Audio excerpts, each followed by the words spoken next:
നമസ്കാരം. ഭരണഘടന ഉറപ്പു നൽകുന്ന ഫെഡറൽ തത്വത്തെയും ഇന്ത്യയുടെ ജനാധിപത്യ പാരമ്പര്യത്തിന്റെ മൂല്യങ്ങളെ ഉയർത്തിപ്പിടിക്കുന്നതുമായിരുന്നു തമിഴ്നാട് ഗവർണർ RN രവിക്കെതിരായ സുപ്രീം കോടതി വിധി. തിരഞ്ഞെടുക്കപ്പെട്ട നിയമസഭകൾ പാസാക്കി വിടുന്ന ബില്ലുകളിന്മേൽ അനന്തകാലം അടയിരിക്കാൻ കഴിയില്ലെന്ന് ഗവർണർക്ക് താക്കീത് നൽകിയ ഈ ഉത്തരവിൽ കൃത്യമായ സമയക്രമം നിശ്ചയിച്ച് കോടതി വ്യക്തത വരുത്തുകയും ചെയ്തു. കേരള നിയമസഭ പാസാക്കിയ ബില്ലുകൾ മുൻ ഗവർണർ രാഷ്ട്രപതിക്ക് അയച്ച സാഹചര്യത്തിൽ സുപ്രീം കോടതി വിധി സംസ്ഥാന സർക്കാരിന് നൽകുന്നത് പ്രതീക്ഷയും ആശ്വാസവുമാണ്. BJP ഇതര സർക്കാരുകൾ ഭരിക്കുന്ന സംസ്ഥാനങ്ങളിൽ ഗവർണറെ ആയുധമാക്കി കേന്ദ്ര സർക്കാർ രാഷ്ട്രീയം കളിക്കുന്നു എന്ന ആരോപണം നിലനിൽക്കെ ഇന്നത്തെ വിധിക്ക് സവിശേഷ രാഷ്ട്രീയ പ്രാധാന്യവുമുണ്ട്. പിണറായി സർക്കാരും മുൻ ഗവർണറും തമ്മിലുള്ള പരസ്യപ്പോരിന് വിത്ത് പാകിയ കാരണങ്ങളിൽ ഒന്നിന് ഇതോടെ തീർപ്പായോ? എൻകൗണ്ടർ പ്രൈം പരിശോധിക്കുന്നു. പ്രേക്ഷകർക്ക് സ്വാഗതം. ജനാധിപത്യ വിരുദ്ധ ഭരണഘടന വിരുദ്ധമായ രീതികളിലൂടെ ജനഹിതത്തെ അട്ടിമറിക്കാൻ ശ്രമിച്ച ഗവർണർമാർക്കും ആ രൂപത്തിൽ അവർ ഉപയോഗിക്കാൻ ശ്രമിച്ച യൂണിയൻ ഗവൺമെന്റിനെതിരെയുള്ള ശക്തമായ താക്കീതാണ് സുപ്രീം കോടതി ഈ വിധിയിലൂടെ നടത്തിയിട്ടുള്ളത്. കേരളത്തിൽ തന്നെ 23 മാസമാണ് നമ്മുടെ ബില്ലുകൾ പിടിച്ചുവെച്ചത്.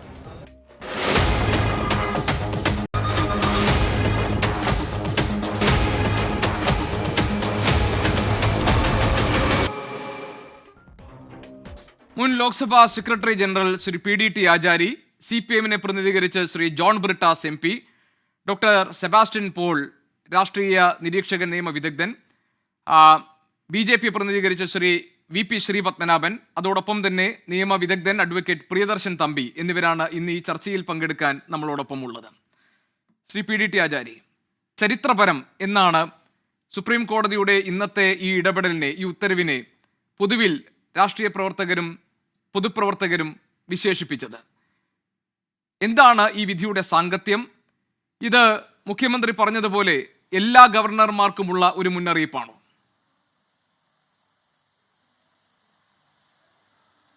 തീർച്ചയായിട്ടും ഇത് എല്ലാ ഗവർണർമാർക്കുമുള്ള ഒരു മുന്നറിയിപ്പായിട്ടാണ് ഇതിനെ കണക്കാക്കേണ്ടത്. കാരണം പല കാര്യങ്ങൾ ഈ വിഷയത്തിൽ, അതായത് ഒരു അസംബ്ലി പാസ്സാക്കി ഗവർണർക്ക് ഒരു ബില്ല് അയക്കുമ്പോൾ അത് ഗവർണർ എന്ത് ചെയ്യണം എന്നുള്ളതിനെക്കുറിച്ച് വളരെ വ്യക്തമായ രീതിയിൽ അതിനുള്ള പ്രൊവിഷൻസ് നമ്മുടെ കോൺസ്റ്റിറ്റ്യൂഷനിലുണ്ട്. പക്ഷേ എന്നിരുന്നാൽ പോലും ചില സംസ്ഥാനങ്ങളിൽ നമ്മൾ കണ്ടിട്ടുള്ളത് ഗവർണർ അതിൻ്റെ മുകളിൽ കയറിയിരിക്കുക, ദീർഘകാലം അവിടെ ഇരിക്കുക, ഒരു തീരുമാനങ്ങളും എടുക്കാതിരിക്കുക, പിന്നെ ഒരു ഘട്ടത്തിൽ പ്രസിഡന്റിന് അയച്ചു കൊടുക്കുക, ഇങ്ങനെയൊക്കെയുള്ള കാര്യങ്ങൾ ആണ് ചെയ്തുകൊണ്ടിരുന്നത്. അപ്പോൾ അത് ഒരു അസംബ്ലിയെ സംബന്ധിച്ചിടത്തോളം ജനങ്ങളുടെ റെപ്രസെൻറ്റേറ്റീവ്സാണ് അവിടെ ഇരിക്കുന്നത്. ജനങ്ങളുടെ പ്രശ്നങ്ങൾ കൈകാര്യം ചെയ്യേണ്ട ബാധ്യത അവർക്കുണ്ട്. അപ്പോൾ ജനങ്ങളുടെ സമൂഹത്തിൻ്റെ ആവശ്യത്തിന് വേണ്ടി നിയമനിർമ്മാണം നടത്തുമ്പോൾ ആ നിയമം പാസ്സാക്കിയിട്ട് ഗവർണറുടെ ചെല്ലുമ്പോൾ ഗവർണർ മറ്റൊരു നിലപാട് സ്വീകരിക്കുക, ഒരു ഡയലേറ്ററി ടാക്ടിക് എടുക്കുക, അതുപോലെ തന്നെ അതിൻ്റെ മുകളിൽ കയറി ഇരിക്കുക എന്നൊക്കെയുള്ള ഈ ഒരു അനുഭവം നമുക്ക് കുറേ കാലങ്ങളായിട്ട് ചില സംസ്ഥാനങ്ങളിൽ ഉണ്ടാവുന്നുണ്ട്. അപ്പോൾ അതിൽ പല കാര്യങ്ങളിലും വളരെ വ്യക്തത വരുത്തിക്കൊണ്ടുള്ള ഒരു ജഡ്ജ്മെൻ്റാണ് സുപ്രീം കോടതി ഇപ്പോൾ തന്നിരിക്കുന്നത്. അതിൽ 2-3 കാര്യങ്ങൾ പ്രത്യേകമായിട്ട് പറയേണ്ട ആവശ്യമുണ്ട്. ഒന്ന്, ഈ ടൈം ലൈൻ, അതായത് ഒരു ഗവർണർക്ക് എത്ര സമയം ഇത് വെച്ചുകൊണ്ടിരിക്കുക, എത്ര സമയത്തിനുള്ളിൽ ഗവർണർ ഫർദർ ആക്ഷൻ ചെയ്തിരിക്കണം എന്നൊക്കെയുള്ള കാര്യത്തിനെക്കുറിച്ച് ഇതുവരെ വ്യക്തത ഉണ്ടായിരുന്നില്ല.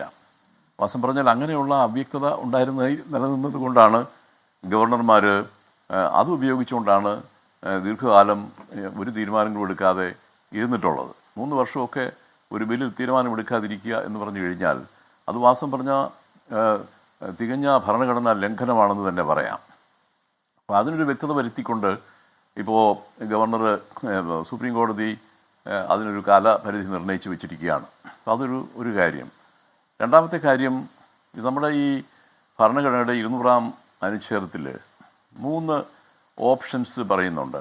ഗവർണർക്ക് ഒരു ബില്ല് അയച്ചു കൊടുത്തു കഴിഞ്ഞാൽ ഒരു ഗവർണർ എന്ത് ചെയ്യണം എന്നുള്ളതിനെക്കുറിച്ച് പറയുന്ന ഒരു വ്യവസ്ഥയാണ് 200. അപ്പോൾ അതിൽ 3 ഓപ്ഷൻസ്: ഒന്ന്, അസെൻറ്റ് കൊടുക്കുക; രണ്ടാമത്, വിത്ത്ഹോൾഡിങ് ദി അസെൻറ്റ്; എന്ന് പറയുന്നുണ്ട്. വിത്ത് ഹോൾഡിംഗ് ദി അസറ്റ് എന്ന് പറഞ്ഞാൽ നമ്മൾ സാധാരണ ഉദ്ദേശിക്കുന്നത് കൊടുക്കാതിരിക്കുക. അപ്പോൾ അതോടുകൂടി ആ ബില്ല് തീർന്നു കഴിഞ്ഞു, പിന്നെ അത് നിയമമാകില്ല എന്നൊക്കെയുള്ള ഒരു ഇംപ്രഷനാണ് നമുക്കുള്ളത്. പക്ഷെ അങ്ങനെയല്ല.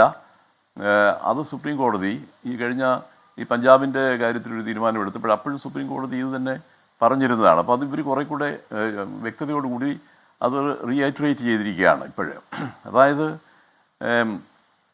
വിത്ത്ഹോൾഡ് ചെയ്യുക എന്ന് പറഞ്ഞാൽ അത് വിത്ത്ഹോൾഡ് ചെയ്തിട്ട് അത് റീകൺസിഡറേഷന് വേണ്ടി അസംബ്ലിക്ക് അയച്ചു കൊടുക്കുക എന്നുള്ളതാണ്. അപ്പോൾ അസംബ്ലിക്ക് അയച്ചു കൊടുത്തു കഴിഞ്ഞാൽ അസംബ്ലി അത് ഒന്നുകിൽ ഗവർണർ പറഞ്ഞ കാര്യങ്ങൾ കൺസിഡർ ചെയ്തിട്ട് അതിന് അനുസരിച്ചുള്ള ഭേദഗതികൾ വരുത്തി ബില്ല് പാസ്സാക്കി അയക്കുകയോ, അല്ലെങ്കിൽ നേരത്തെ പാസ്സാക്കി അതേ രീതിയിൽ തന്നെ വീണ്ടും പാസ്സാക്കിയിട്ട് ഗവർണർക്ക് അയക്കുകയോ ചെയ്താൽ ഗവർണർക്ക് പിന്നെ മറ്റൊരു ഓപ്ഷനുമില്ല, ഗവർണർക്ക് അസന്റ് കൊടുക്കേണ്ടതായിട്ടുണ്ട്. അത് ഭരണഘടനയിൽ വ്യക്തമായി പറഞ്ഞിരിക്കുന്ന ഒരു കാര്യമാണ്. അത് പക്ഷേ ഗവർണർമാർ അത് ചെയ്യാറില്ലായിരുന്നു. പക്ഷേ ഇവിടെ വ്യക്തത വരുത്തിയിരിക്കുന്ന ഒരു പോയിന്റ് എന്ന് പറയുന്നത് ഈ വിത്ത്ഹോൾഡിംഗ് ദി അസന്റ് എന്ന് പറഞ്ഞാൽ withhold and send it to the assembly for reconsideration എന്നുള്ളതാണ്. അല്ലാതെ വിത്ത്ഹോൾഡ് അതായത് പെർമനൻ്റായി വിത്ത്ഹോൾഡ് ചെയ്യുന്ന ഒരു പരിപാടി അല്ല, അങ്ങനെയല്ല പറഞ്ഞിരിക്കുന്നത്. ഇപ്പോൾ അത് കോടതി അത് വ്യക്തമാക്കിയിട്ടുണ്ട്. അത് ഒരു പ്രധാനപ്പെട്ട ഒരു കാര്യമായിട്ടാണ് എനിക്ക് മനസ്സിലാക്കാൻ കഴിഞ്ഞത്. പിന്നെ ഈ കാര്യത്തിൽ ഒരു അവ്യക്തത ഇപ്പോഴും നിലനിൽക്കുന്ന അല്ല സാർ പറഞ്ഞോളൂ, സാർ കംപ്ലീറ്റ് ചെയ്തിട്ട് ഞാൻ ചോദിക്കാം. ഇതിൽ ഇപ്പോഴും ഒരു അവ്യക്തത നിലനിൽക്കുന്ന ഒരു ഏരിയ ഉണ്ട്. അപ്പം അതായത് ഏത് തരത്തിലുള്ള ബില്ലുകളാണ് ഒരു ഗവർണർ പ്രസിഡൻറ്റിൻ്റെ കൺസിഡറേഷന് വേണ്ടി സബ്മിറ്റ് ചെയ്യുന്നത് എന്നുള്ളത്. അതിനെക്കുറിച്ച് നമ്മൾ ഈ 200 അനുച്ഛേദത്തിൽ ഒരു ഭാഗത്ത് പറയുന്നത് ഹൈക്കോടതിയുടെ അധികാരങ്ങളെ ഏതെങ്കിലും രീതിയിൽ സ്പർശിക്കുന്ന ഏതെങ്കിലും പ്രൊവിഷൻ ആ ബില്ലിലുണ്ടെങ്കിൽ അത് തീർച്ചയായിട്ടും പ്രസിഡന്റിൻ്റെ പരിഗണനയ്ക്ക് വിടണം എന്ന് പറയുന്നുണ്ട്. അപ്പോൾ അതിൽ വ്യക്തതയുണ്ട്, അതിനെക്കുറിച്ച് സംശയങ്ങളൊന്നുമില്ല. പക്ഷെ മറ്റുള്ള ബില്ലുകൾ ഏതൊക്കെയാണ് പ്രസിഡന്റിന് അയക്കേണ്ടത്, ഏതൊക്കെ അയക്കേണ്ട എന്നൊക്കെയുള്ള കാര്യത്തിനെക്കുറിച്ച് ഇപ്പോഴും ഒരു അവ്യക്തതയുണ്ട്. അപ്പോൾ അത് ചില ഗവർണർമാരെങ്കിലും അത് മുതലെടുത്ത് പല ബില്ലുകളും പ്രസിഡന്റിന് തന്നെ അയച്ചു കൊടുക്കുന്നുണ്ട്. അത് വാസ്തവം പറഞ്ഞാൽ ആവശ്യമില്ലാത്ത പല ബില്ലുകളും അയച്ചു കൊടുക്കുന്നുണ്ട്. ചില ബില്ലുകൾ തീർച്ചയായിട്ടും ആവശ്യമുള്ള, ഇപ്പം റിപ്പഗ്നൻസി എന്ന് പറയുന്ന ഒരു ഇഷ്യൂ ഉണ്ട്. റിപ്പഗ്നൻസി അതായത് സംസ്ഥാനത്തിൻ്റെ നിയമവും കേന്ദ്ര നിയമവും തമ്മിൽ എന്തെങ്കിലും വൈരുദ്ധ്യമുണ്ടെങ്കിൽ അത് അങ്ങനെയുള്ള എന്ന് ഗവർണർക്ക് തോന്നുകയാണെങ്കിൽ അത് തീർച്ചയായിട്ടും പ്രസിഡന്റിൻ്റെ പരിഗണനയ്ക്ക് വിടാം. പക്ഷേ മറ്റുള്ള ബില്ലുകളെ കുറിച്ചൊന്നും ഒരു വ്യക്തതയില്ല. അപ്പോൾ അത് പല പ്രശ്നങ്ങൾക്കും ഇടയാക്കുന്നുണ്ട്, അത് ഭാവിയിലും ഇടയാക്കിക്കൊണ്ടിരിക്കും. അതിനെക്കുറിച്ച് ഒരുപക്ഷെ ഈ ഒരു കേസിൽ ആ ഒരു ഇഷ്യൂ റേസ് ചെയ്ത് കാണുകയില്ല എന്നാണ് എനിക്ക് തോന്നുന്നത്. അല്ലെങ്കിൽ സുപ്രീം കോടതി ഓഫ് കോഴ്സ് അവരുടെ പൂർണ്ണമായ ജഡ്ജ്മെൻറ്റ് നമുക്ക് കിട്ടിയിട്ടില്ല, അത് അപ്ലോഡ് ചെയ്തിട്ടില്ലായിരുന്നു. കിട്ടിയ വിവരങ്ങൾ ഈ ചാനലുകളിൽ വന്ന വിവരങ്ങൾ അനുസരിച്ചാണ് ഇപ്പോൾ ഞാൻ സംസാരിക്കുന്നത്. അപ്പോൾ എനിക്ക് അതിനെക്കുറിച്ചൊരു വ്യക്തത കിട്ടിയിട്ടില്ല. എനിക്ക് തോന്നുന്നത് ആ ഒരു ഇഷ്യൂ റേസ് ചെയ്തിരുന്നില്ലായിരിക്കും, അതുകൊണ്ടായിരിക്കും അത് അഡ്രസ്സ് ചെയ്യാതിരുന്നതെന്നാണ് എനിക്ക് തോന്നുന്നത്. അപ്പോൾ അവിടെ ഒരു അവ്യക്തത ഇന്നും നിലനിൽക്കുന്നുണ്ട് എന്ന് മാത്രമാണ് എനിക്ക് അതിനെക്കുറിച്ച് പറയാനുള്ളത്. ശരി, ശ്രീ PDT ആചാരി, കേരളത്തിലടക്കം BJP ഇതര സർക്കാരുകൾ ഭരിക്കുന്ന സംസ്ഥാനങ്ങളിലാണ് ഗവർണറും സർക്കാരും തമ്മിലുള്ള പോര്, അതായത് ബില്ലുകൾ പാസ്സാക്കുന്നതുമായി ബന്ധപ്പെട്ട തർക്കങ്ങൾ നിലനിൽക്കുന്നത്. കേരളത്തിൽ അത് വളരെ രൂക്ഷമായിരുന്നു മുൻ ഗവർണർ നിന്ന സമയത്തെന്ന് താങ്കൾക്കറിയാം.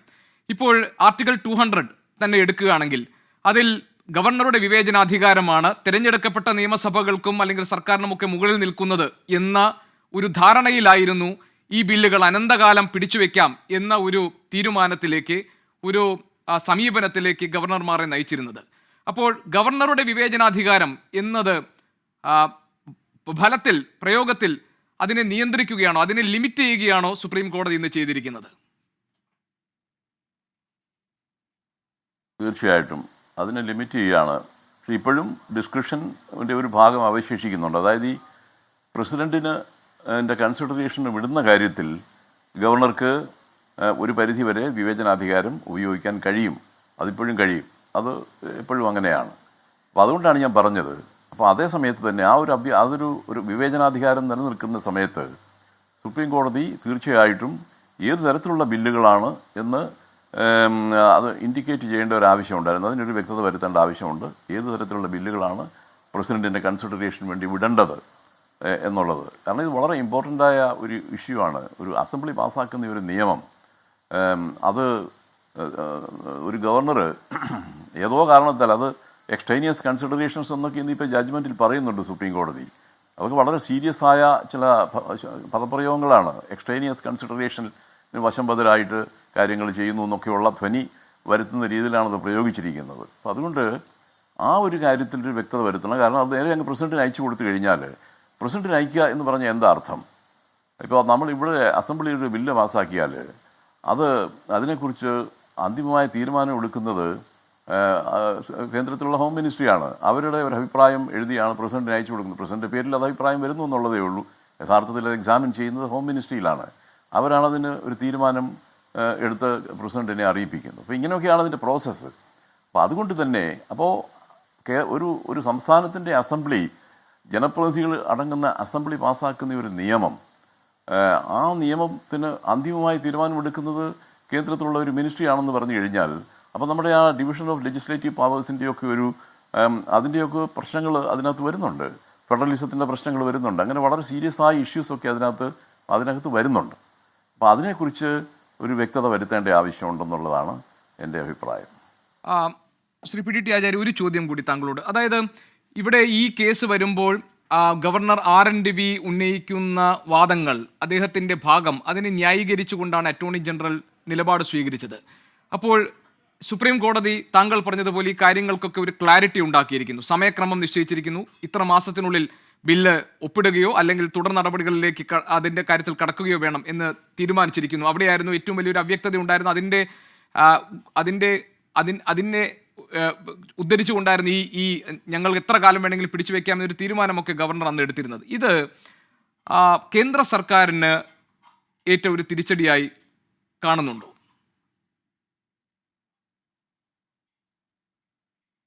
അല്ല, അതിൻ്റെ ഒരു പൊളിറ്റിക്കൽ വശത്തിനെക്കുറിച്ച് ഞാനൊന്നും പറയുന്നില്ല. ഞാൻ സാധാരണഗതി പൊളിറ്റിക്കൽ ഇഷ്യൂസ് ഡിസ്കസ് ചെയ്യാറേ ഇല്ല. എന്നാൽ അതിൻ്റെ ഒരു കോൺസ്റ്റിറ്റ്യൂഷണൽ ഇഷ്യൂ ഇങ്ങനെയാണ്. അതായത് ഈ അറ്റോർണി ജനറൽ അവിടെ പറഞ്ഞ ഒരു പ്രധാന പോയിന്റ്, ഇപ്പം ഈ തമിഴ്നാട് അസംബ്ലി പാസ്സാക്കിയ ആ ബില്ല് അയച്ചു കൊടുത്തു, ഗവർണർ തീരുമാനമെടുത്തില്ല. കുറേ കാലത്തിന് ശേഷം അസംബ്ലി വീണ്ടും അത് പാസ്സാക്കി അയച്ചു. അപ്പോൾ ഇതിൽ അറ്റോർണി ജനറൽ പോയിന്റ് ഔട്ട് ചെയ്ത ഒരു പ്രശ്നം എന്ന് പറഞ്ഞാൽ, സാധാരണ ഇപ്പോൾ നമ്മുടെ കോൺസ്റ്റിറ്റ്യൂഷൻ 200-ാം വകുപ്പ് അനുസരിച്ച് ഗവർണറാണ് ഈ അസംബ്ലിയെ റീകൺസിഡർ ചെയ്യാൻ ആവശ്യപ്പെടുന്നത്. അപ്പോൾ ഗവർണറുടെ ആവശ്യത്തിൻ്റെ മുകളിലാണ് അസംബ്ലി റീകൺസിഡർ ചെയ്യുന്നത്. പക്ഷേ മദ്രാസിൻ്റെ ഈ തമിഴ്നാടിൻ്റെ കാര്യത്തിൽ അങ്ങനെയല്ലായിരുന്നു സംഭവിച്ചത്. ആ ഒരു പ്രൊസീജിയറല്ല അവർ അവലംബിച്ചത്. കാരണം ഗവർണർ അങ്ങോട്ട് അയച്ചിട്ടേ ഇല്ല റീകൺസിഡറേഷന് വേണ്ടി എന്നാണ് ഇതിനകത്തുനിന്ന് മനസ്സിലാവുന്നത്. അതാണ് അറ്റോർണി ജനറൽ പോയിന്റ് ഔട്ട് ചെയ്തത്. പക്ഷേ സുപ്രീം കോടതി ആ ഒരു വാദം അംഗീകരിക്കാതെയാണ് ഈ രീതിയിൽ ഒരു തീരുമാനം എടുത്തിരിക്കുന്നത്. ശരി, വളരെയധികം നന്ദി ശ്രീ പി ടി ആചാര്യ, താങ്കൾ ഈ ചർച്ചയിൽ പങ്കെടുത്തതിന്. ശ്രീ ജോൺ ബ്രിട്ടാസ് MP, ആദ്യം നമുക്ക് ഈ സുപ്രീം കോടതി ഇടപെടലിന്റെ ഉത്തരവിന്റെ ഒരു രാഷ്ട്രീയ പ്രാധാന്യം എന്താണ്, താങ്കൾ എങ്ങനെ കാണുന്നു? കേരളത്തിലെ ഒരു സവിശേഷ സാഹചര്യമുണ്ട്. ഇതുപോലെ 23 മാസമായി പിടിച്ചുവെക്കുകയും പിന്നീട് രാഷ്ട്രപതിക്ക് ബില്ലുകൾ അയക്കുകയും ചെയ്ത മുൻ ഗവർണറുടെ നടപടിയുണ്ട്. അത് ഗവർണറും സർക്കാരും തമ്മിൽ ഉണ്ടായ വലിയ പ്രശ്നങ്ങൾക്ക് ഒരു പ്രധാനപ്പെട്ട കാരണം ഈ ബില്ലുകളിന്മേൽ തീരുമാനമെടുക്കാതെ ഗവർണർ പിടിച്ചുവെച്ചതായിരുന്നു. എല്ലാ ഗവർണർമാർക്കും ബാധകമായ ഒരു വിധി എന്ന് ശ്രീ പി ടി ആചാര്യ ഇവിടെ പറഞ്ഞത് താങ്കൾ കേട്ടല്ലോ. എന്താണ് ഈ വിധിയുടെ രാഷ്ട്രീയ പ്രാധാന്യം? യഥാർത്ഥത്തിൽ ഈ ഒരു വിധി എന്ന് പറയുന്നത് ഇന്ത്യൻ ഭരണഘടനയുടെ ഫെഡറൽ തത്വങ്ങൾ ഉയർത്തിപ്പിടിക്കണമെന്നുള്ള സുപ്രീം കോടതിയുടെ അതിശക്തമായിട്ടൊരു നിലപാടാണ്. യഥാർത്ഥത്തിൽ ഇന്നത്തെ ദിവസം കേന്ദ്ര സർക്കാരിന് ഇന്ത്യൻ ഭരണഘടനയോടും ജുഡീഷ്യറിയോടും എന്തെങ്കിലും ബഹുമാനമുണ്ടായിരുന്നെങ്കിൽ ആർ.എൻ. രവി എന്ന് പറയുന്ന ഗവർണർ ആ സ്ഥാനത്ത് നിന്ന് രാജിവെച്ചേരും, അതല്ലെങ്കിൽ അദ്ദേഹത്തിനെ പുറത്താക്കിയിരുന്നു. ഈ ജഡ്ജ്മെൻറ്റിൻ്റെ പ്രസക്ത ഭാഗങ്ങൾ ഞാൻ വായിച്ചപ്പോൾ അതിൽ കൃത്യമായിട്ട് സുപ്രീം കോടതി പറയുന്നുണ്ട്. അത് നിയമപരമായ ഒരു ഭാഷയാണെങ്കിലും അതിൻ്റെ മലയാള പരിഭാഷ എന്ന് പറയുന്നത് ബാഡ് ഫെയ്ത്ത്, വഞ്ചനാപരമായിട്ടാണ് പെരുമാറിയത് എന്ന് പറഞ്ഞാൽ ഒരു സംസ്ഥാനത്തിൻ്റെ ജനവിധിക്കനുസൃതമായിട്ടുള്ള നിയമനിർമ്മാണങ്ങളെ അട്ടിമറിക്കാൻ വേണ്ടി ബോധപൂർവമായി പ്രവർത്തിച്ചു, വിശ്വാസവഞ്ചനാപരമായി പ്രവർത്തിച്ചു എന്നാണ് സുപ്രീം കോടതി കണ്ടെത്തിയിരിക്കുന്നത്. യഥാർത്ഥത്തിൽ എത്രയോ വർഷങ്ങളായിട്ട് ഞങ്ങൾ പാർലമെൻറ്റിൽ പറഞ്ഞുകൊണ്ടിരിക്കുകയാണ്, പ്രതിപക്ഷം ഭരിക്കുന്ന സംസ്ഥാനങ്ങളെ അസ്ഥിരപ്പെടുത്താൻ വേണ്ടി അപകീർത്തിപ്പെടുത്താൻ വേണ്ടി, അവിടുത്തെ ഭരണത്തെ നിശ്ചലമാക്കാൻ വേണ്ടി ഗവർണർ എന്നുള്ള ഒരു സ്ഥാപനത്തെ ഉപയോഗിച്ചുകൊണ്ട് നടത്തുന്ന പദ്ധതികൾ ഇത് ഇന്ത്യക്ക് ഭൂഷണമാണ്. ഒരു വശത്ത് കോപ്പറേറ്റീവ് ഫെഡറലിസം എന്ന് പറയുകയും മറുവശത്ത് പ്രതിപക്ഷം ഭരിക്കുന്ന സംസ്ഥാനങ്ങളെ മുഴുവൻ അസ്ഥിരപ്പെടുത്താനും അട്ടിമറിക്കാനും ഇതുപോലെ ഹീനമായി ശ്രമിച്ച ഒരു കാലഘട്ടം ഉണ്ടായിരുന്നു. എനിക്കറിയാം, അതായത് കോൺഗ്രസിൻ്റെ കാലഘട്ടത്തിൽ നിരവധി സംസ്ഥാന ഗവൺമെൻറ്റുകളെ പിരിച്ചുവിട്ടിരുന്നു. അതിനുശേഷം ജനതാ ഗവൺമെൻറ്റും പിരിച്ചുവിട്ടു. SR ബൊമ്മയിലുള്ള വിധി പ്രസ്താവത്തിൻ്റെ പശ്ചാത്തലത്തിലാണ് ഒരു സംസ്ഥാന ഗവൺമെൻറ്റിനെ പിരിച്ചുവിടാൻ കേന്ദ്രത്തിന് കഴിയാത്ത ഒരവസ്ഥ സംജാതമായത്. പക്ഷേ ആ പിരിച്ചുവിടലിനേക്കാളും ഹീനമായിട്ടുള്ള നടപടികളല്ലേ മോഡി സർക്കാരിൻ്റെ ഭാഗത്തു നിന്ന് ഉണ്ടായിട്ടുള്ളത്. ഞാൻ എപ്പോഴും പറയുന്നുണ്ട് 3D ആണ്. അതായത് ഡിഫെയിം, അതുപോലെ തന്നെ ഡിസ്റപ്റ്റ്, അതുപോലെ തന്നെ ഡീസ്റ്റെബിലൈസ്. 3D ആണ് യഥാർത്ഥത്തിൽ സംസ്ഥാന ഗവൺമെൻറ്റുകളോട് അവലംബിക്കുന്നത്. ഇനി ഞാൻ ഇതിലേക്ക് വരാം.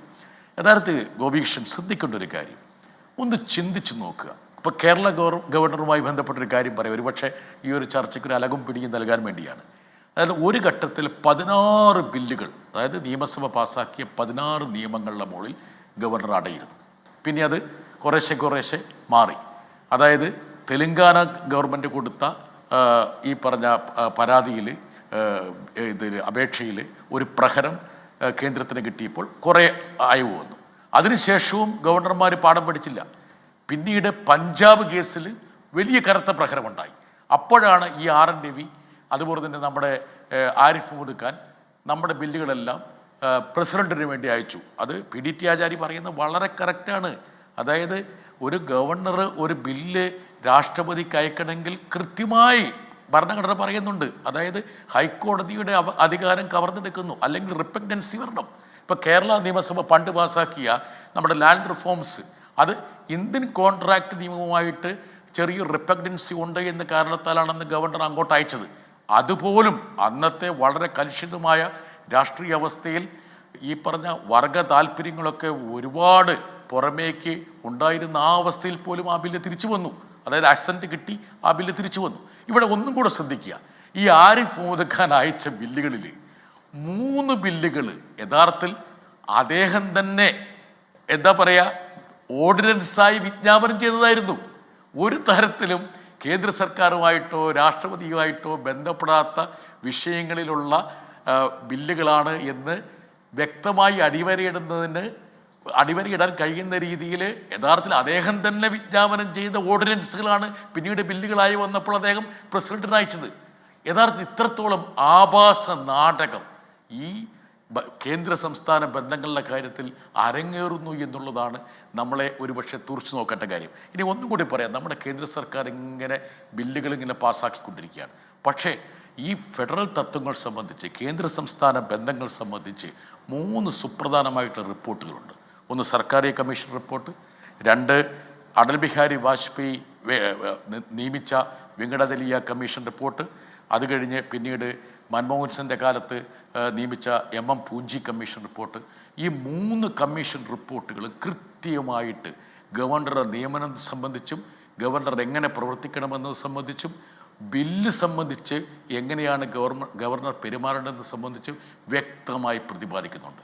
ഈ 3 കമ്മീഷൻ റിപ്പോർട്ടുകളും അതുപോലെ മുൻകാലത്തെ ഷംഷീർ സിംഗ് അതുപോലെ വേഴ്സസ് സ്റ്റേറ്റ് ഓഫ് പഞ്ചാബ് ഉൾപ്പെടെയുള്ള വിധിന്യായങ്ങളുടെ പശ്ചാത്തലത്തിലും എന്തുകൊണ്ട് കോപ്പറേറ്റീവ് ഫെഡറലിസം എന്ന് ഇങ്ങനെ രാവും പകലും പറയുന്ന കേന്ദ്ര സർക്കാരിന് എന്തുകൊണ്ട് പഴുതടച്ചിട്ടുള്ള ഒരു നിയമനിർമ്മാണം നടത്തിക്കൂടാ? എന്തായിരിക്കണം ഗവർണർ അധികാരങ്ങൾ എന്തായിരിക്കണം എന്ന് പറഞ്ഞ് അവർ ചെയ്യില്ല. എന്താ കാരണം എന്നറിയോ? അതും സങ്കുചിത രാഷ്ട്രീയ താല്പര്യത്തിന് വേണ്ടി പ്രതിപക്ഷം ഭരിക്കുന്ന സംസ്ഥാനങ്ങളെ അട്ടിമറിക്കാനും അസ്ഥിരപ്പെടുത്താനും ഭരണനിർവഹണം തടസ്സപ്പെടുത്താനും ബോധപൂർവമായി നടത്തുന്ന ശ്രമങ്ങളുടെ ഏറ്റവും പ്രധാനപ്പെട്ട ഒരു സൂത്രധാരനായിട്ടാണ് ഇവർ ഗവർണർ ഉപയോഗിക്കുന്നത്.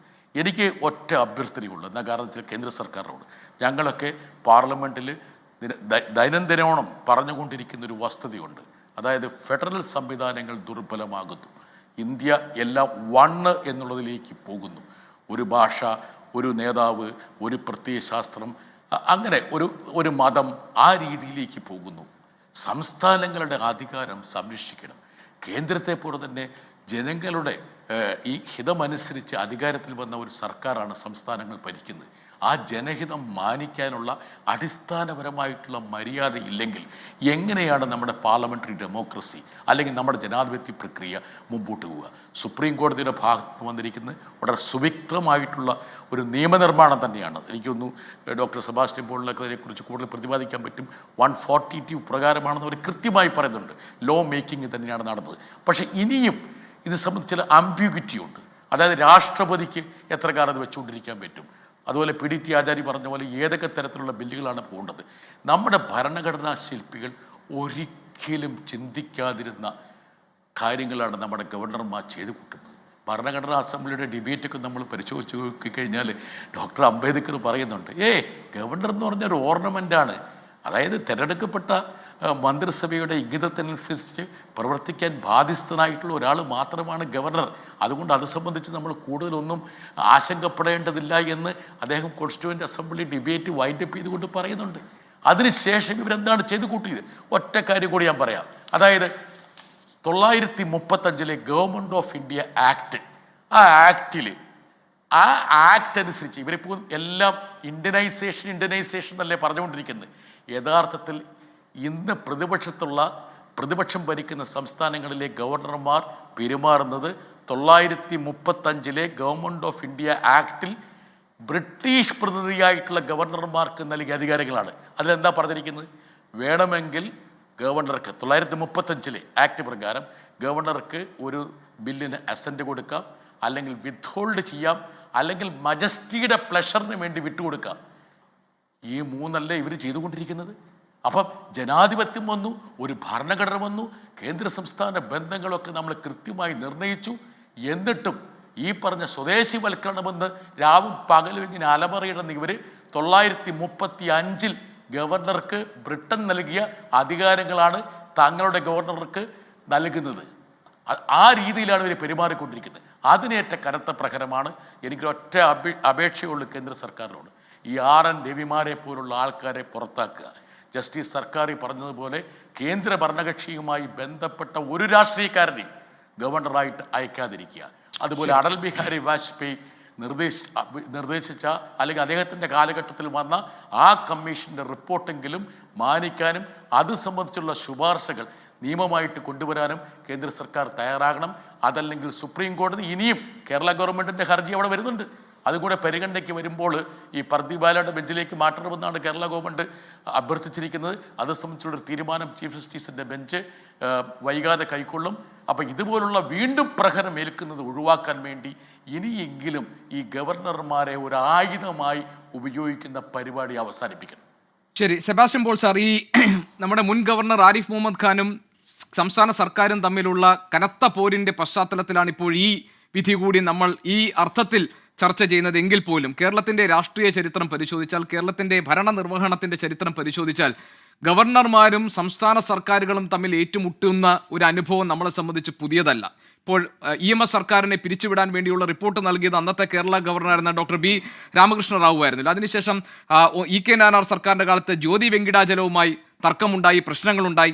രണ്ടാം നയനാർ സർക്കാരിൻ്റെ കാലത്ത് രാം ദുലാരി സിൻഹയുമായി ഇതേപോലെ തന്നെ നിയമനവുമായി ബന്ധപ്പെട്ട, സർവകലാശാല നിയമനവുമായി ബന്ധപ്പെട്ട വിദ്യാഭ്യാസ വിഷയങ്ങളിൽ വലിയ തർക്കവും പ്രശ്നങ്ങളും ഒക്കെ ഉണ്ട്. അപ്പോൾ ഗവർണർമാരെ കേന്ദ്ര സർക്കാർ രാഷ്ട്രീയ ഉപയോഗിക്കുക, അതിൻ്റെ പേരിൽ സംസ്ഥാന സർക്കാരുമായി തർക്കങ്ങളും പ്രശ്നങ്ങളും ഉണ്ടാവുക എന്നത് കേരളത്തിൻ്റെ രാഷ്ട്രീയ ചരിത്രം പരിശോധിച്ചാൽ പുതിയ അനുഭവമേ അല്ല. അങ്ങനെയാണെങ്കിൽ ആ ഒരു സാഹചര്യത്തെ ഇല്ലാതാക്കുന്ന ഇടപെടലായി സുപ്രീം കോടതിയുടെ ഉത്തരവിനെ താങ്കൾ വിലയിരുത്തുമോ? നമ്മുടെ ഭരണഘടന പ്രാബല്യത്തിൽ വന്നിട്ട് 75 വർഷമായി. ഈ ദീർഘമായ കാലയളവിൽ ഗവർണറുടെ പദവി, ഗവർണറുടെ സ്ഥാനം, ഗവർണറുടെ അധികാരം എന്നിവ സംബന്ധിച്ച് നിരവധിയായ വിധിന്യായങ്ങൾ സുപ്രീം കോടതിയിൽ നിന്ന് ഉണ്ടായിട്ടുണ്ട്. ജോൺ ബ്രിട്ടാസ് പരാമർശിച്ച ഷംസർ സിംഗിൻ്റെ കേസ്, അതുപോലെ 3 കമ്മിറ്റി റിപ്പോർട്ടുകൾ, ഇതെല്ലാം ഉണ്ടായിട്ടും നമുക്കൊരു വ്യക്തത വരുന്നില്ല. വ്യക്തത ഇല്ലാഞ്ഞിട്ടല്ല, വ്യക്തത ആവശ്യമില്ലാത്ത രീതിയിൽ ഭരണ സംവിധാനത്തിൽ ഇടങ്കോലിടുക, അതാണ് തങ്ങളുടെ ദൗത്യം, രാഷ്ട്രീയ ദൗത്യം എന്ന് കരുതുന്ന ഒരു കൂട്ടം ആളുകൾ ഗവർണർ എന്ന മഹോന്നതമായ ഭരണഘടനാ പദവിയിലേക്ക് ഉയർത്തപ്പെടുമ്പോൾ ഉണ്ടാകുന്ന സ്വാഭാവികമായ അപകടമാണിത്. ഗവർണർ എന്ന് പറഞ്ഞാൽ നിയമസഭയുടെ ഭാഗമാണ്. MLA മാർ മാത്രമല്ല, ഗവർണർ കൂടി ചേർന്നതാണ് നിയമസഭ. ആ നിയമസഭാ സമ്മേളനം ആരംഭിക്കുന്നത്, അത് ഔപചാരികമായി അവസാനിപ്പിക്കുന്നത്, നയപ്രഖ്യാപന പ്രസംഗം നടത്തുന്നത് എല്ലാം ഗവർണറാണ്. അതോടൊപ്പം ഗവർണർക്ക് നൽകിയിരിക്കുന്ന ഒരു ഉത്തരവാദിത്വമാണ് ആ സഭ താൻ കൂടി ഭാഗമായിരിക്കുന്ന നിയമസഭ പാസ്സാക്കിയിരിക്കുന്ന ബില്ലുകൾക്ക് അംഗീകാരം നൽകുക എന്നുള്ളത്. അതിൽ വിശദമായ കാര്യങ്ങൾ ഭരണഘടനയിൽ പറഞ്ഞിട്ടുണ്ട്. എന്നിട്ടും ഒന്നും മനസ്സിലാവാത്ത രീതിയിലുള്ള പെരുമാറ്റം. അവിടെയുള്ള ഈ വെച്ച് താമസിപ്പിക്കൽ, അടയിരിക്കൽ എന്നൊരു നാടൻ പ്രയോഗമുണ്ട്. കോഴി അടയിരിക്കുന്നത് 21 ദിവസമാണ്.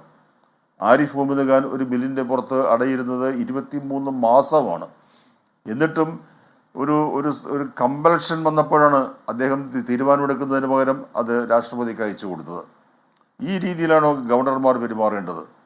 ഗവർണർ എന്ന് പറയുന്നത് ഒരു സംസ്ഥാനത്തെ ഭരണ സംവിധാനം, അത് ഭരണഘടനയ്ക്ക് അനുസൃതമായി പ്രവർത്തിക്കണം. ആ ഭരണഘടനാ സംവിധാനം സുഗമമായി പ്രവർത്തിക്കുന്നതിനുള്ള അച്ചാണിയാണ് ഗവർണർ. അങ്ങനെയൊക്കെയാണ് അത് ആ പദവി സൃഷ്ടിക്കുമ്പോൾ സങ്കല്പിക്കപ്പെട്ടിരുന്നത്. പക്ഷേ ഇപ്പോൾ സംഭവിച്ചുകൊണ്ടിരിക്കുന്നത് എന്താണെന്ന് നമുക്കറിയാം. ഇപ്പോഴൊന്നല്ല, കുറേ കാലമായി. ഇപ്പോൾ കേരളത്തിലെ ഗവർണർമാരുമായുള്ള ഏറ്റുമുട്ടലിൻ്റെ ചരിത്രം ഇവിടെ സൂചിപ്പിക്കുകയുണ്ടായി. എല്ലാ സംസ്ഥാനങ്ങളിലും ഈ വിഷയം ഉണ്ടായിട്ടുണ്ട്, ഇപ്പോഴും ഉണ്ടായിക്കൊണ്ടിരിക്കുന്നുണ്ട്.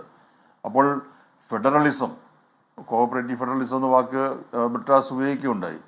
ആ കോഓപ്പറേറ്റീവ് ഫെഡറലിസം എന്നതാണ് ആധുനിക കാലത്ത് ഫെഡറലിസത്തിൻ്റെ ഏറ്റവും ഉത്തമമായ രൂപമായി നമ്മൾ കരുതുന്നതെങ്കിൽ അതിനെന്താണ് സംഭവിച്ചുകൊണ്ടിരിക്കുന്നത്? കോൺസ്റ്റിറ്റ്യൂവൻ്റ് അസംബ്ലിയിൽ തന്നെ ഈ വാക്ക് ഉപയോഗിക്കുകയുണ്ടായി. പൊളിറ്റിക്കൽ ഏജൻറ്റ്, കേന്ദ്രത്തിൻ്റെ പൊളിറ്റിക്കൽ ഏജൻറ്റ് ആണ് ഗവർണർ എന്ന വാക്ക് അവിടെ ഉപയോഗിച്ചിട്ടുള്ളതാണ്. ഇപ്പോൾ അത് യാഥാർത്ഥ്യമായിരിക്കുകയാണ്. അത് യാഥാർത്ഥ്യമായിരിക്കുന്നു എന്ന് പറഞ്ഞാൽ ഫെഡറലിസത്തിൻ്റെ അടിസ്ഥാന തത്വങ്ങൾക്ക് വിരുദ്ധമായി കേന്ദ്രത്തിൽ നിന്ന് വിഭിന്നമായ ഒരു രാഷ്ട്രീയ പാർട്ടി ഒരു സംസ്ഥാനത്ത് ഭരിക്കുമ്പോൾ അവിടേക്ക് തങ്ങൾക്ക് ഇഷ്ടപ്പെട്ട, തങ്ങൾക്ക് വിധേയനായി പ്രവർത്തിക്കുമെന്ന് ഉറപ്പുള്ള ഒരാളെ ഗവർണറായി കേന്ദ്രം അയക്കുക, അയാൾ ഇടാവുന്ന ഇടങ്കോലെല്ലാം ആ നിയമ സംവിധാനത്തിൽ, നിയമനിർമ്മാണ പ്രവർത്തനങ്ങളിൽ ഇടുക, ഇതൊക്കെ എവിടുത്തെ ന്യായമാണ് എന്ന് നമുക്ക് മനസ്സിലാവുന്നില്ല. അതുകൊണ്ട് ഇപ്പോൾ സുപ്രീം കോടതി ചില കാര്യങ്ങളിൽ വ്യക്തത വരുത്തിയിരിക്കുകയാണ്. ഈ വ്യക്തത നമുക്കെല്ലാം നേരത്തെ ഉണ്ടായിരുന്നത് തന്നെയാണ്. പക്ഷേ ഇപ്പോൾ സുപ്രീം കോടതി ഒരു വിധിന്യായത്തിൽ കൃത്യമായി കുറേ കാര്യങ്ങൾ കൂടി പറഞ്ഞിരിക്കുന്നു. പക്ഷെ അപ്പോഴും ചില പ്രശ്നങ്ങളുണ്ട്. ഈ ഒരു ബില്ലിന് അംഗീകാരം നൽകുന്നതിനുള്ള സമയപരിധി 3 മാസം എന്നാണല്ലോ ഇപ്പോൾ പറഞ്ഞിരിക്കുന്നത്. ഈ ഗവർണർമാർ എന്ത് ചെയ്യും? അവർ 90 ദിവസവും കാത്തിരിക്കും. അങ്ങനെയാണോ കാര്യങ്ങളെ സമീപിക്കേണ്ടത്? ഇപ്പോൾ ഇത്രയേറെ വിവാദവും ഒച്ചപ്പാടുമൊക്കെ ഉണ്ടാക്കിയ വഖഫ് ബില്ല്, അത് പാർലമെൻറ്റ് പാസ്സാക്കി അന്ന് രാത്രി രാഷ്ട്രപതി ഒപ്പിട്ടു, ഇന്ന് അത് നിയമമായി. അപ്പോൾ അതാണ് അങ്ങനെയാണ് കാര്യങ്ങൾ നീക്കേണ്ടത് എന്ന് ഒരു മാതൃകയല്ലേ രാഷ്ട്രപതി കാണിച്ചിരിക്കുന്നത്? ഈ ഗവർണർമാർ ആ രാഷ്ട്രപതിയുടെ മാതൃകയല്ലേ പിന്തുടരേണ്ടത്? അതിന് പകരം ഒരു ബില്ല് കയ്യിൽ കിട്ടിയാൽ അത് ആ സർക്കാരിന് പ്രവർത്തിക്കാൻ കഴിയാത്ത അവസ്ഥ ഉണ്ടാക്കുകയാണ്. നിയമനിർമ്മാണം ഒരു സംസ്ഥാനത്ത് നടക്കുന്നത് അവിടെ ഭരിക്കുന്ന ഭൂരിപക്ഷം കിട്ടിയ പാർട്ടിയുടെ പൊളിറ്റിക്കൽ മാൻഡേറ്റിന് അനുസരിച്ചാണ്, അല്ലെങ്കിൽ പോപ്പുലർ മാൻഡേറ്റിന് അനുസൃതമായിട്ടാണ്. ആ മാൻഡേറ്റ് പ്രകാരം ഭരിക്കുന്നതിന് ആവശ്യമായ നിയമനിർമ്മാണം നടത്തുന്നതിന് ആ പാർട്ടിക്ക് കഴിയാതെ പോകുന്ന സാഹചര്യം, അതാണല്ലോ ഇവർ സൃഷ്ടിക്കുന്നത്.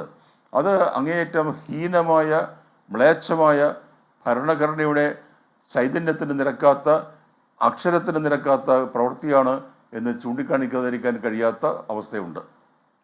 ശ്രീ പത്മനാഭൻ, ഒരു BJPയുടെ ഗവർണർ പൊളിറ്റിക്സ് ആണ് ഇവിടെ നടന്നതെന്നും അതിനേറ്റൊരു വലിയ തിരിച്ചടിയാണ് ഇന്നത്തെ സുപ്രീം കോടതിയുടെ ഇടപെടൽ എന്നുമുള്ള അഭിപ്രായത്തെക്കുറിച്ച് താങ്കൾക്ക് എന്താണ് പ്രതികരിക്കാനുള്ളത്? കാരണം ഗവർണർ എന്ന് പറയുന്നത് ഒരു ഹെഡ് ഓഫ് ദ സ്റ്റേറ്റ് മാത്രമല്ല, കേന്ദ്ര സർക്കാരിൻ്റെ സംസ്ഥാനങ്ങളിലുള്ള പ്രതിനിധി കൂടിയാണ്. അങ്ങനെ BJP ഇതര സർക്കാരുകൾ ഭരിക്കുന്ന സംസ്ഥാനങ്ങളിൽ ഗവർണർമാർ സംസ്ഥാന സർക്കാരിന് ഉടക്കിട്ട് നിൽക്കുന്ന, തിരഞ്ഞെടുക്കപ്പെട്ട നിയമസഭകളുടെ താല്പര്യങ്ങൾക്ക് വിരുദ്ധമായി നിലകൊള്ളുന്ന ഒരു സാഹചര്യം. ഇപ്പോൾ പഞ്ചാബിൽ വന്നപ്പോൾ തന്നെ സുപ്രീം കോടതി പറഞ്ഞു, ഈ ശാസിച്ചു, സുപ്രീം കോടതി ഉപദേശിച്ചു, ഭരണഘടനാ വ്യവസ്ഥകൾ ഓർമ്മിപ്പിച്ചു, അതിനുശേഷം വീണ്ടും ഇവിടെ തമിഴ്നാടിൻ്റെ കേസിലും അത് തന്നെ സംഭവിച്ചിരിക്കുന്നു. അപ്പോൾ കേന്ദ്ര സർക്കാരിൻ്റെ സംസ്ഥാനങ്ങളിലെ പ്രതിനിധിയായി നിൽക്കുന്ന ഗവർണർമാരെ രാഷ്ട്രീയ താല്പര്യത്തിനായി ഉപയോഗിക്കുന്നു എന്ന വിമർശനം നേരിടുമ്പോൾ കേന്ദ്ര സർക്കാരിൻ്റെ അല്ലെങ്കിൽ BJPയുടെ ഗവർണർ പൊളിറ്റിക്സിനേറ്റ തിരിച്ചടിയല്ലേ സുപ്രീം കോടതിയുടെ ഇന്നത്തെ ഉത്തരവ്?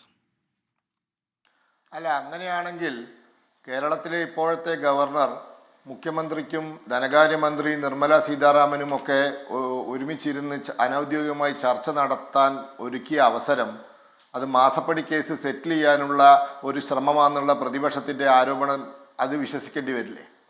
അങ്ങനെയൊന്നുമല്ല. കേരളത്തിലാവട്ടെ ഇന്ത്യയിലെ മറ്റു സംസ്ഥാനങ്ങളിലാവട്ടെ നിശ്ചയിക്കപ്പെടുന്ന ഗവർണർമാർ ഭരണഘടനാ പദവിയിലിരിക്കുന്നവരാണ്. അവർ കേന്ദ്ര സർക്കാർ പറയുന്നത് കേട്ട് ദൈനംദിനം പ്രവർത്തിക്കുന്നവരല്ല. അവർക്ക് ഭരണഘടന അവരുടേതായ അവകാശങ്ങൾ അധികാരങ്ങൾ കൊടുത്തിട്ടുണ്ട്. അത് അവരെങ്ങനെ വിനിയോഗിക്കുന്നു എന്നുള്ളത് ജുഡീഷ്യൽ സ്ക്രൂട്ടിനിക്ക് വിധേയമാണ്. അത് മുൻപും വിധേയമായിട്ടുണ്ട്.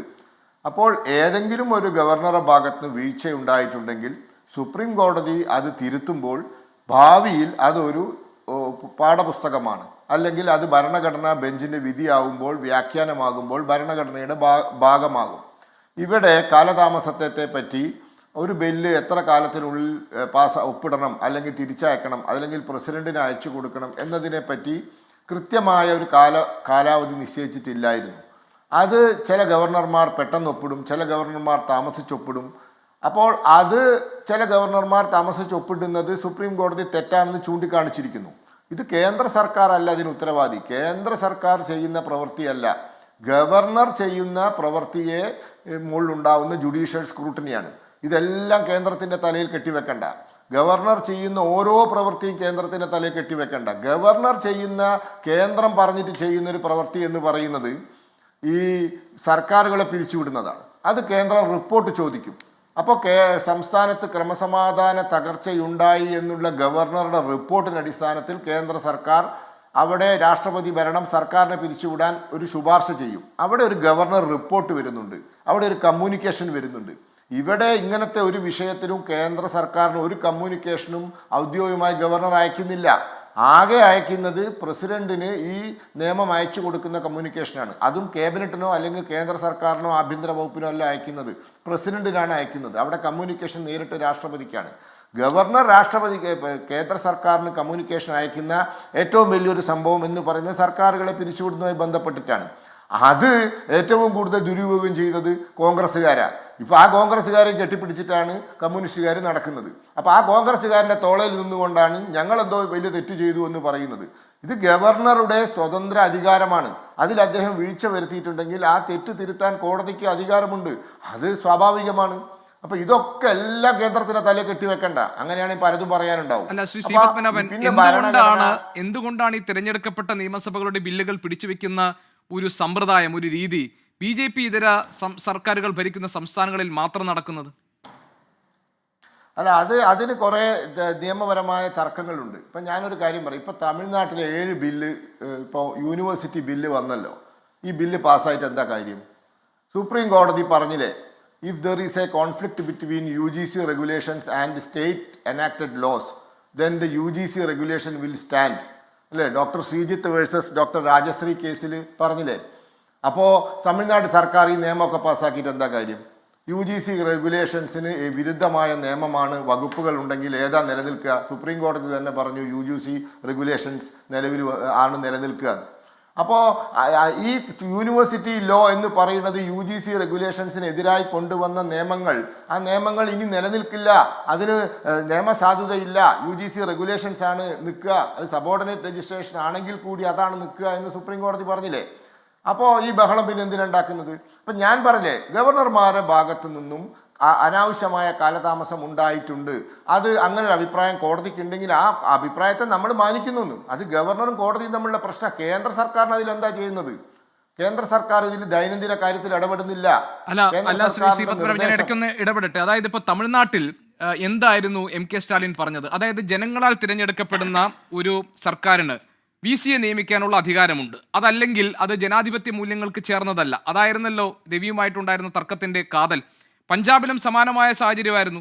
കാരണം ഈ കാർഷിക സർവകലാശാല വൈസ് ചാൻസലറെ നിയമിച്ചതുമായി ബന്ധപ്പെട്ടായിരുന്നു തർക്കമുണ്ടായതും പിന്നീട് കോടതിയിലെത്തിയതുമൊക്കെ. അപ്പോൾ ഈ ഘട്ടങ്ങളിലൊക്കെ കോടതി പറഞ്ഞത് ഗവർണറുടെ വിവേചനാധികാരത്തെ സംബന്ധിച്ച കാര്യങ്ങളിൽ ഇപ്പോൾ ബില്ല് അനന്തമായി തടഞ്ഞു വെക്കുക, അതിൻ്റെ മേൽ തീരുമാനമെടുക്കാതെ വൈകിപ്പിക്കുക, അതിനെ കണ്ടില്ലെന്ന് നടിക്കുക, ഈ തരത്തിലുള്ള ഗവർണറുടെ നടപടികൾ അത് ജനാധിപത്യ വിരുദ്ധമാണ്, ഭരണഘടനാ വിരുദ്ധമാണ് എന്നല്ലേ കോടതി പറഞ്ഞത്. എന്നിട്ടും അത് തിരിച്ചടിയല്ല എന്ന് താങ്കൾ പറയുന്നത് എന്തുകൊണ്ടാണ്? കേന്ദ്ര സർക്കാരിന് തിരിച്ചടിയല്ല. കാരണം ഈ കാര്യത്തിൽ ദൈനംദിന കൺസൾട്ടേഷൻ കേന്ദ്ര സർക്കാരും ഗവർണറും തമ്മിൽ നടക്കുന്നില്ല, നടത്തേണ്ട ആവശ്യവുമില്ല.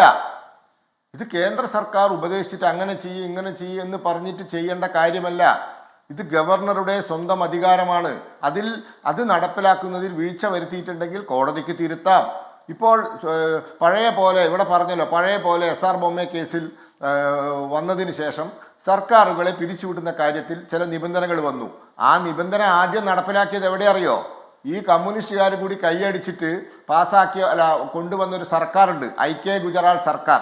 ഈ CPM പിന്തുണച്ച ഐക്യ ഗുജറാൾ സർക്കാർ ആരോടും ചോദിക്കാണ്ട് ഒരു ദിവസം രാവിലെ ഉത്തർപ്രദേശ് ഗവൺമെന്റിനെ പിരിച്ചുവിട്ടു. ഓർമ്മയുണ്ടോ? കല്യാൺ സിംഗ് ഗവൺമെന്റിനെ പിരിച്ചുവിട്ടത്. അന്ന് ഈ കടലാസ് കൊണ്ടുപോയി ആരെടുത്ത്? KR നാരായണൻ, രാഷ്ട്രപതി KR നാരായണൻ്റെ അടുത്ത്. KR നാരായണൻ കോറി എഴുതി, I want to know whether this decision has been taken in accordance with the directives laid down by the Honorable Supreme Court in SR Bommai case. ഈ കമ്മ്യൂണിസ്റ്റുകാർ കൂടി ഒപ്പിട്ട് കൊടുത്തതാ, പാസ്സാക്കി കൊടുത്ത, ജയിപ്പിച്ച, ഭരിക്കാൻ അനുവാദം കൊടുത്ത ഐക്യ ഗുജറാൾ സർക്കാരാ. അപ്പോൾ SR ബൊമ്മ കേസിലെ വിധി വന്നിട്ടും ഈ കമ്മ്യൂണിസ്റ്റ് പാർട്ടി ഇടതു മുന്നണി അടക്കം പിന്തുണച്ച ഐക്യ ഗുജറാൾ ഗവൺമെന്റ് SR ബൊമ്മയിലെ സുപ്രീം കോടതിയിലെ വിധികൾ, ചരിത്ര വിധി, അത് ലംഘിച്ചിട്ട് ഈ കല്യാൺ സിംഗ് സർക്കാരിനെ പിരിച്ചുവിടാൻ കടലാസ് കൊടുത്തയച്ചപ്പോൾ KR നാരായണൻ തിരിച്ചയച്ചു. എന്നിട്ട് എന്താക്കി? ആ തീരുമാനം മരവിപ്പിച്ചു. അപ്പോൾ ഒരു ഉത്തരവ് ഇനി വന്നു, ഇനി മേലിൽ ഇത് ലംഘിച്ചാൽ നമുക്ക് സംസാരിക്കാം. ഒരു ഉത്തരവ് വന്നിരിക്കുന്നു, കാലതാമസം ഫിക്സ് ചെയ്തിരിക്കുന്നു. 3 മാസം. ഇപ്പോൾ ഇവിടെ ഉണ്ട്, ഈ സർക്കാർ ഉദ്യോഗസ്ഥന്മാർക്കെതിരെ പ്രോസിക്യൂട്ട് ചെയ്യണമെങ്കിൽ സാങ്ഷൻ വേണം. സാങ്ഷൻ അപേക്ഷിച്ചാൽ ഒരു ഉത്തരവ് വരില്ല. അപ്പോഴാണ് കേരള ഹൈക്കോടതി പറഞ്ഞത് അത് ഒരു 4 മാസം കഴിഞ്ഞാൽ സാങ്ഷൻ തീരുമാനം എടുത്തിട്ടില്ലെങ്കിൽ സാങ്ഷൻ കൊടുത്ത പോലെയായി കണക്കാക്കാം, കേസ് ഫയലാക്കാം എന്ന് പറഞ്ഞിരിക്കുന്നു. അപ്പോൾ അതാ ഞാൻ പറഞ്ഞത്, ഇപ്പോൾ നിശ്ചയം വന്നല്ലോ, ഇനി ഇത് ലംഘിക്കുമ്പോൾ നമുക്ക് സംസാരിക്കാം. SR ബൊമ്മ കേസ് ലംഘിച്ചവരാണ് ഞങ്ങളെ കുറ്റം പറയുന്നത്. SR ബൊമ്മ കേസിലെ സുപ്രീം കോടതിയുടെ നിബന്ധനകളെ ലംഘിച്ചവരാണ്. ഇപ്പോൾ ഒരു കാലാവധി നിശ്ചയിച്ചിരിക്കുന്നു. ആ കാലാവധി അനുസരിച്ച് മുന്നോട്ട് പോകാം, ഭാവിയിൽ നോക്കാം. അങ്ങനെ ആരെങ്കിലും ലംഘിച്ചാൽ അത് ഗുരുതരമായ തെറ്റാണ്. കാലാവധി നിശ്ചയിക്കപ്പെട്ടിരുന്നില്ല, അപ്പോൾ ചില ഗവർണർമാർ സ്വന്തം ഇഷ്ടപ്രകാരം പെരുമാറി, അത് തെറ്റാണെന്ന് സുപ്രീം കോടതി പറഞ്ഞിരിക്കുന്നു, അംഗീകരിക്കുന്നു. നമുക്ക് തർക്കമില്ല കാര്യത്തിലും. ശരി, അഡ്വക്കേറ്റ് പ്രിയദർശൻ തമ്പി സാർ, ഈ ഒരു തീരുമാനമുണ്ടായപ്പോൾ, അതായത് ഇന്ന് ഉത്തരവ് വന്നപ്പോൾ, അതിൽ ഏറ്റവും പ്രധാനപ്പെട്ട ഒരു കാര്യമായി എടുത്തു പറയുന്നത് ഇതിൻ്റെ സമയക്രമം സംബന്ധിച്ച് ഒരു വ്യക്തത സുപ്രീം കോടതി വരുത്തി. അതായത് ഭരണഘടനയെ കുറെ കൂടി വികസിപ്പിച്ചിരിക്കുന്നു, ഈ ജനാധിപത്യ പാരമ്പര്യത്തെ ഒന്നുകൂടി അതിന് തിളക്കമുള്ളതാക്കി മാറ്റിയിരിക്കുന്നു സുപ്രീം കോടതിയുടെ ഇടപെടലെന്നാണ്. പക്ഷേ ഇപ്പോൾ സമൂഹ മാധ്യമങ്ങളിലൊക്കെ ഞാൻ ഇടയ്ക്കൊന്ന് വായിച്ചതാണ്, കേന്ദ്ര സർക്കാർ അഭിഭാഷകർ, അവർക്കൊപ്പം നിൽക്കുന്ന അഭിഭാഷകരിൽ ഒരു സംഘം പറയുന്നത്, ഇപ്പോൾ ഒരു ജഡ്ജിയോട് നിങ്ങളൊരു കേസ് നിങ്ങളുടെ കയ്യിൽ കിട്ടിക്കഴിഞ്ഞാൽ ഇത്ര ദിവസത്തിനകം വിധി പറയണം എന്നൊരു നിയമം പാർലമെന്റ് പാസ്സാക്കിയാൽ അത് സുപ്രീം കോടതി അംഗീകരിക്കുമോ? അതുപോലെയാണ് ഗവർണർമാർക്ക് സമയക്രമം നിശ്ചയിച്ച് നൽകിക്കൊണ്ടുള്ള സുപ്രീം കോടതിയുടെ ഇടപെടൽ എന്നാണ്. സുപ്രീം കോടതിയുടെ ഭരണഘടനാ ബെഞ്ച് പരിഗണിക്കേണ്ടിയിരുന്നൊരു വിഷയമായിരുന്നു അഡ്വക്കേറ്റ് പ്രിയദർശൻ തമ്പി സാർ ഈ കേസ്. ഇതിന് കൂടുതൽ നിയമ പോരാട്ടങ്ങൾക്കുള്ള സാധ്യതകളുണ്ടോ? അത്തരത്തിൽ അതിനെ കാണാൻ സാധിക്കുമോ എന്ന് എനിക്ക് തോന്നുന്നില്ല. കാരണം ഇവിടെ എനിക്ക് മുമ്പ് സംസാരിച്ച ഭരണഘടനാ വിദഗ്ധനായ ഡോക്ടർ സെബാസ്റ്റ്യൻ പോൾ ഉൾപ്പെടെയുള്ള ആളുകൾ ഇതിൻ്റെ ഭരണഘടന നിലനിൽപ്പിനെക്കുറിച്ച് വളരെ വിശദമായി സംസാരിക്കുകയുണ്ടായി. നമ്മൾ മനസ്സിലാക്കേണ്ട ഒരു പ്രധാനപ്പെട്ട കാര്യം, സുപ്രീം കോടതി ഇപ്പോൾ ഭരണഘടനയിൽ നമ്മുടെ നിയമനിർമ്മാണത്തിൽ ഗവർണറുടെ അധികാരങ്ങളെക്കുറിച്ച്, ഗവർണറുടെ പവേഴ്സിനെക്കുറിച്ച് വളരെ വ്യക്തമായി പറഞ്ഞിട്ടുണ്ട്. There is absolutely no ambiguity. അപ്പോൾ അതിനെ കുറച്ചുകൂടെ ക്ലാരിറ്റി വരുത്തുക മാത്രമാണ് ചെയ്തിട്ടുള്ളത്. കാരണം നമ്മൾ മനസ്സിലാക്കേണ്ട ഒരു പ്രധാനപ്പെട്ട ഒരു കാര്യം, 1947 ഇന്ത്യ സ്വതന്ത്രമായി. 1950 ഇവിടെ ലോകത്തിലെ ഏറ്റവും എഴുതപ്പെട്ട ഒരു ഭരണഘടന ഉണ്ടായി. അങ്ങനെ 1950 ഭരണഘടന ഉണ്ടാകുന്നതിന് മുമ്പ്, ഇന്ത്യ സ്വതന്ത്രയാകുന്നതിന് മുമ്പ് തന്നെ ഈ കോൺസ്റ്റിറ്റ്യൂവൻ്റ് അസംബ്ലി ഇവിടെ കൂടി. ആ അസംബ്ലി എത്രയോ തവണ കൂടിയിട്ടാണ് ഒരു ഭരണഘടന ഇന്ത്യയിൽ ഉണ്ടായത്. പലരും പറയാറുണ്ട് ഇന്ത്യൻ ഭരണഘടന വിദേശ ഭരണഘടനകളിൽ നിന്ന് കടമെടുത്താണ്. അത് ശരിയല്ല. വിദേശ ഭരണഘടനകളുടെ ഉദാത്തമായ നല്ല അംശങ്ങൾ നമ്മൾ എടുത്തിട്ടുണ്ട്. എന്നാൽ പോലും ഇന്ത്യൻ ഭരണഘടന രൂപീകരിക്കാൻ ഇത്രയേറെ ചർച്ചകൾ ഉണ്ടാകാനുള്ള ഏറ്റവും പ്രധാനപ്പെട്ട കാരണം ഇന്ത്യയുടെ ബഹുസ്വരത തന്നെയാണ്. കാരണം ഇന്ത്യ എന്ന് പറയുന്ന ഒരു രാജ്യം സമാനതകളില്ലാത്ത ബഹുസ്വരതയുടെ പ്രതീകമാണ്. മറ്റൊരു രാജ്യത്തിനും അവകാശപ്പെടാനില്ലാത്ത ബഹുസ്വരത. കാരണം ഒരേ ഭാഷയല്ല ഇവിടെ, ഒരേ സംസ്കാരമല്ല, ഒരേ രീതികളല്ല, വിവിധ ഭാഷകൾ, വിവിധ സംസ്കാരങ്ങൾ, ഇതിനെയെല്ലാം തന്നെ ഒരു മാലയിൽ കോർത്ത ഒരു മുത്തുമണികൾ പോലെ ഒന്നിച്ചു കൊണ്ടുപോകണമെങ്കിൽ അതനുസരിച്ചുള്ള ഒരു ഭരണഘടന ഉണ്ടാകണം. അത് അങ്ങനെ വലിയ തരത്തിൽ അതിനെ വിഭാവനം ചെയ്തുകൊണ്ടാണ് നമ്മുടെ കോൺസ്റ്റിറ്റ്യൂവന്റ് അസംബ്ലിയിൽപ്പെട്ട മഹാരഥന്മാരായ ആളുകൾ ഇത്തരത്തിലുള്ള ഒരു ഭരണഘടന കെട്ടിപ്പടുത്തത്. അതിൻ്റെ ഏറ്റവും പ്രധാനപ്പെട്ട ഒരു കണ്ണിയാണ് നമ്മുടെ രാജ്യത്തിൻ്റെ ഫെഡറൽ സിസ്റ്റം എന്ന് പറയുന്നത്. ഫെഡറൽ സംവിധാനം, കൺകറന്റ് ലിസ്റ്റ് ഭരണഘടനയുടെ. ഒരു സംസ്ഥാനത്തിന് ചില അധികാരങ്ങളുണ്ട്, കേന്ദ്രത്തിന് ചില അധികാരങ്ങളുണ്ട്. അപ്പോൾ സംസ്ഥാനത്തിൽ അധികാരത്തിൽ വരുന്ന ഗവൺമെൻറ്, ആ ഗവൺമെൻറ് ജനങ്ങളുടെ മാൻഡേറ്റാണ്. നമ്മുടെ ഭരണഘടന അതിലേറ്റവും പ്രധാനപ്പെട്ട ഒരു കാര്യം, ഈ ഭരണഘടന പ്രത്യേകത, ഇത് ദൈവനാമത്തിലുള്ള ഭരണഘടനയല്ല. ഈ ഭരണഘടന in the name of people, ജനങ്ങളുടെ പേരുള്ള, for the people and by the people. ഇപ്പം ജനങ്ങളുടെ പേരുള്ള ഈ ഭരണഘടന ജനങ്ങളുടെ മാൻഡേറ്റ് അനുസരിച്ച് പ്രവർത്തിക്കേണ്ട ഭരണഘടന. ആ ജനങ്ങളുടെ മാൻഡേറ്റിന് എതിരായി പ്രവർത്തിക്കാൻ ഒരു ഗവർണറിനും അധികാരമില്ല എന്നുള്ളതാണ് ഭരണഘടന ഉയർത്തിപ്പിടിക്കുന്ന ഏറ്റവും പ്രധാനപ്പെട്ട കാര്യം. അതുകൊണ്ട് തന്നെയാണ് നേരത്തെ ഇവിടെ മുമ്പ് സംസാരിച്ച ജോൺ ബ്രിട്ടാസ് MP ഉൾപ്പെടെയുള്ളവർ ശരിയായ രീതിയിൽ സൂചിപ്പിച്ചത് ഗവർണർ പോസ്റ്റ് എന്ന് പറയുന്നത് ഒരു ഓർണമെൻ്റൽ പോസ്റ്റ് മാത്രമാണ് എന്ന് ശരിയായ രീതിയിൽ സൂചിപ്പിച്ചു. അത് നിരവധി വിധിന്യായങ്ങളിലൂടെ സുപ്രീം കോടതിയും അതുപോലെ തന്നെ ഇവിടെ സൂചിപ്പിക്കപ്പെട്ടതുപോലെ സർക്കാരിയ കമ്മീഷൻ റിപ്പോർട്ടായാലും ശരി, അടൽ ബിഹാരി വാജ്പേയി കമ്മീഷൻ റിപ്പോർട്ടായാലും ശരി, വളരെ വ്യക്തമായി പറഞ്ഞിട്ടുണ്ട് ഗവർണർ എന്ന് പറയുന്നത് ആ ഒരു സംസ്ഥാനത്തിൻ്റെ ഭരണഘടനാ പദവിയാണെങ്കിൽ പോലും ഗവർണറാകാനുള്ള യോഗ്യത എന്ന് പറയുന്നത് ഇന്ത്യൻ സിറ്റിസൺ ആകണം, 35 വയസ്സ് തികയണം, ആർക്കും ഗവർണറാകാം. നോമിനേറ്റ് ചെയ്യപ്പെട്ട പദവിയാണ്. ആ നോമിനേറ്റ് ചെയ്യപ്പെട്ട പദവി സംസ്ഥാന സർക്കാരിൻ്റെ ഭാഗമാണ്. സംസ്ഥാന സർക്കാരും സംസ്ഥാന കൗൺസിൽ ഓഫ് മിനിസ്റ്റേഴ്സും അധികാരത്തിൽ വന്ന ജനങ്ങളുടെ മാൻഡേറ്റ് അനുസരിച്ചുള്ള നടപ്പാക്കുന്ന തീരുമാനങ്ങൾ നടപ്പാക്കപ്പെടുന്ന ഡിസ്ക്രിഷണറി പവർ ഇല്ല എന്നുള്ളതാണ് ഏറ്റവും പ്രധാനപ്പെട്ട കാര്യം. അതുകൊണ്ട് തന്നെയാണ് അത് ഒരു ബില്ല് പാസ്സാക്കി, ജനങ്ങളുടേതായിട്ടുള്ളൊരു മാൻഡേറ്റുള്ള ഒരു ഗവൺമെൻറ് ഒരു ബില്ല് പാസ്സാക്കിയാൽ ആ ബില്ലിന്മേൽ ഉടനടി പാസ്സാക്കാനുള്ള, വീണ്ടും തിരിച്ചയച്ചാൽ വീണ്ടും അത് ഗവൺമെൻറ് തിരിച്ചയക്കുകയാണെങ്കിൽ ഇപ്പോൾ 1 മാസം എന്ന് സുപ്രീം കോടതി പറഞ്ഞിട്ടുള്ളൂ. അതുകൊണ്ട് അത് ഒരു സുപ്രീം കോടതിയുടെ വിവേചനാധികാരത്തിൽപ്പെട്ട ഡിസ്ക്രിഷണറി പവറിൽപ്പെട്ട ഒരു ജഡ്ജ്മെൻറ്റ് പ്രൊണൗൺസ് ചെയ്യുന്നതും ഇതും തമ്മിൽ വ്യത്യാസമുണ്ട് എന്നുള്ളതാണ് എൻ്റെ വ്യക്തിപരമായ അഭിപ്രായം. ഇതൊരു വിവേചനാധികാരമില്ല. അതുകൊണ്ട് തന്നെ ഇത് ജനങ്ങൾക്കാണ്, ജനങ്ങളുടെ മാൻഡേറ്റിനാണ് അവിടെ വിവേചനാധികാരം ഉള്ളതുകൊണ്ട് ആ ഒരു പ്രധാനപ്പെട്ട വസ്തുത കുറച്ചുകൂടി തിളക്കത്തോടു കൂടി, കുറച്ചുകൂടി പ്രോജ്വലമായി ഇന്ന് ഇത് ചരിത്രപരമായ ഈ വിധിയിലൂടെ സുപ്രീം കോടതി ഉയർത്തിപ്പിടിച്ചിരിക്കുന്നു എന്നുള്ള അഭിമാനകരമായ വസ്തുതയാണ് ഇന്ന് നമുക്ക് കാണുവാൻ കഴിയുന്നത്. ശ്രീ ജോൺ ബ്രിട്ടാസ്, ചില ഗവർണർമാരുടെ തെറ്റായ രീതികളെ സുപ്രീം കോടതി ഇടപെട്ട് തിരുത്തി എന്നതിനപ്പുറം ഇതിനെ കേന്ദ്ര സർക്കാരുമായി കൂട്ടിക്കെട്ടേണ്ടതില്ല എന്നാണ് ശ്രീ ശ്രീപത്മനാഭൻ ഈ ചർച്ചയിൽ പറഞ്ഞത്. താങ്കളുടെ മറുപടി? ശ്രീപത്മനാഭൻ്റെ ദീർഘമായിട്ടുള്ള പ്രതിപാദനം കേട്ടപ്പോൾ എങ്ങനെ പ്രതികരിക്കണമെന്ന് എനിക്കൊരു ആശയക്കുഴപ്പമുണ്ടായി. എന്നാൽ കാരണം എന്ന് വെച്ചാൽ അദ്ദേഹം പറയുന്നതിൻ്റെ ചുരുക്കമെന്ന് വെച്ചാൽ മൊത്തത്തിലൊരു നിസ്സംഗതി, നിർവികാരത അദ്ദേഹത്തിന്. ഏത് ഗവർണർ, എന്ത് ഗവർണർ, ഞങ്ങളുമായിട്ട് എന്ത് ബന്ധം? ഇത് കേന്ദ്രമായിട്ട് യാതൊരു ബന്ധവുമില്ല. ഏതോ ഒരുത്തൻ ഗവർണറെ കസേര കയറിയിട്ട് എന്തോ വൃത്തികേട് കാണിച്ചിട്ട് ഞങ്ങളെന്ത് പഠിക്കുന്നു? ഇവരറിയാതെയല്ലേ ഈ ഗവർണർമാരൊക്കെ ഈ പ്രതിപക്ഷം ഭരിക്കുന്ന സംസ്ഥാനങ്ങളിൽ കയറിയിരുന്നിട്ട് ഇമാതിരി പരിപാടി ചെയ്യുന്നത്? ഇവരറിയുന്നേ ഇല്ല കേട്ടോ. ഇവരെന്തൊരു നിഷ്കളങ്കരാണ്. അങ്ങനെയാണ് ശ്രീപത്മനാഭ ഈ കേസുകൾ, തെലുങ്കാനയുടെയും പഞ്ചാബിൻ്റെയും തമിഴ്നാടിൻ്റെയും ഒക്കെ കേസുകൾ സുപ്രീം കോടതി വന്നപ്പോൾ നിങ്ങളുടെ അറ്റോർണി ജനറൽ ഉൾപ്പെടെയുള്ള ആൾക്കാർ എങ്ങനെയാണ് കേസ് വാദിച്ചത്? അപ്പോൾ ഇവർ വൃത്തികേടാണ് ചെയ്യുന്നതെന്ന് പറഞ്ഞാൽ പോരായിരുന്നു. അവരെ പരിപൂർണമായി സംരക്ഷിച്ചുകൊണ്ടല്ലേ ചെയ്യുന്നത്. തെലുങ്കാനയുടെ കാര്യത്തിൽ വിധിപ്രസ്താവം വരുമെന്നറിഞ്ഞപ്പോഴെന്ത് ചെയ്തു? ഇവർ തെലുങ്കാന ഗവർണറോട് പറഞ്ഞു പെട്ടെന്ന് പാസ്സാക്കിക്കോളൂ എന്ന് പറഞ്ഞു. എന്നിട്ട് പിറ്റേ ദിവസം കോടതി പറഞ്ഞു എല്ലാം പാസ്സാക്കി കഴിഞ്ഞിട്ടുണ്ട്, ഇനി അതിലേക്ക് പോകരുത് കേട്ടോ എന്ന് പറഞ്ഞ് കൈകൂപ്പി നിന്നു. ഇതല്ലേ നിങ്ങൾ ചെയ്തത്? മാത്രമല്ല ഇതിനൊരു പാറ്റേൺ ഇല്ലെന്ന് നിങ്ങളിപ്പോൾ ശ്രീപത്മനാഭൻ പറയുന്നത് ആരെങ്കിലും വിശ്വസിക്കുമോ? മൂപ്പർ തന്നെ വിശ്വസിക്കില്ല. എന്താ കാരണം? ഇത് കേവലപരമായിട്ട് ഒരു സംസ്ഥാനത്തിൻ്റെ മാത്രം വിഷയമല്ലല്ലോ. പ്രതിപക്ഷം ഭരിക്കുന്ന കേരളം, പഞ്ചാബ്, തമിഴ്നാട്, തെലുങ്കാന, ഏത് സംസ്ഥാനം എടുത്തോ അവിടെയൊക്കെ ഈ രോഗം കലശലല്ലേന്ന്. അപ്പം അദ്ദേഹത്തിൻ്റെ ഈ നിർവികാരതയും നിസ്സംഗതയൊക്കെ എനിക്ക് മനസ്സിലാകുന്നില്ല. ഒരാൾ പാൻ ചവച്ച് ചവപ്പിച്ച് തെരുവിലിറങ്ങി അലമുറയിടുമ്പോൾ അട്ടഹാസം നടത്തുമ്പോൾ ഞങ്ങളൊന്നും അറിഞ്ഞിരുന്നില്ലേ ശ്രീ പത്മനാഭ? നിങ്ങളല്ലേ ഇങ്ങനെ നന്നായിട്ട് തപ്പുകുത്തി കൊടുത്തോണ്ടിരുന്നത്? ആ മൂപ്പരെ എന്നിട്ട് മാറ്റിയോ? ഇല്ല. അദ്ദേഹത്തിൻ്റെ കാലാവധി പൂർത്തിയാക്കിയപ്പോൾ അദ്ദേഹത്തിന് കുറച്ചും കൂടി സൗകര്യത്തിൽ ഈ തെരഞ്ഞെടുപ്പിന് സഹായകരമായിട്ടുള്ള ചില പരിപാടികൾ, ചരടുവലികൾ നടത്താൻ പറ്റുന്ന ഒരു കസേരയെ കൊണ്ട് ബീഹാറിൽ കൊണ്ട് ഇരുത്തിയിട്ടില്ലേ നിങ്ങൾ? അപ്പം നിങ്ങളൊന്നും അറിയാതെയാണോ ഇവരൊക്കെ ഗവർണർമാരായത്? ഇനി ഒരു കാര്യം ഞാൻ പറയാം. കേന്ദ്ര സംസ്ഥാന ബന്ധങ്ങളുടെ കാര്യത്തിൽ ഇടതുപക്ഷത്തിൻ്റെ നിലപാടിന് ആരുടെയും സർട്ടിഫിക്കറ്റ് വേണ്ട.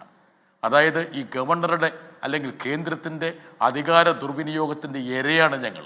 1957 EMS ഗവൺമെൻറ്റിനെ പിരിച്ചുവിട്ടത് മുതൽ അദ്ദേഹം ഇപ്പോൾ എന്തോ ഗുജറാത്ത് ഗവൺമെൻറ്റിൻ്റെ കാലത്ത് എന്തോ നടന്നൊരു കാര്യം പറയുന്നുണ്ടല്ലോ. ശ്രീ പത്മനാഭ, ഒരു കാര്യം നിങ്ങൾക്ക് അറിയാവുന്ന കാര്യമാണ്, എല്ലാവർക്കും അറിയാവുന്ന കാര്യമാണ്. ഈ ശ്രീ KR നാരായണനെ പോലെ ഭരണഘടനാ തത്വം മുറുകെ പിടിച്ചൊരു വ്യക്തിയെ ആ അധികാര സ്ഥാനത്തേക്ക് ആദ്യം പ്രപ്പോസ് ചെയ്തൊരു പാർട്ടിയാണ് ഞങ്ങളുടേത്. അദ്ദേഹം ഉപരാഷ്ട്രപതിയായതും അദ്ദേഹം രാഷ്ട്രപതിയായതും യഥാർത്ഥത്തിൽ അത് ഇടതുപക്ഷത്തിൻ്റെ ഒരു നിർദ്ദേശമായിട്ടാണ് മുമ്പോട്ട് വന്നത്. അതെല്ലാവർക്കും അറിയാം, അദ്ദേഹത്തിൻ്റെ ആഭിമുഖ്യവും അറിയാം. അപ്പം അദ്ദേഹത്തെ പോലുള്ളൊരു വ്യക്തി ഏത് രീതിയിലെങ്കിലും ഭരണഘടന ഉയർത്തിപ്പിടിച്ചിട്ടുണ്ടെങ്കിൽ അതിന് പിന്നിലെ സ്വാഭാവികമായിട്ടുള്ളൊരു പ്രഭവ കേന്ദ്രം എന്ന് പറയുന്നത് ഇടതുപക്ഷം നൽകിയിട്ടുള്ള ഒരു ദിശാബോധമാണെന്ന് കൂടി മനസ്സിലാക്കുക. ഞങ്ങൾ പുറമേ നിന്ന് സപ്പോർട്ട് ചെയ്യുന്ന പല ഗവൺമെൻറ്റുകളും പല കാര്യങ്ങളും ചെയ്തിട്ടുണ്ട്.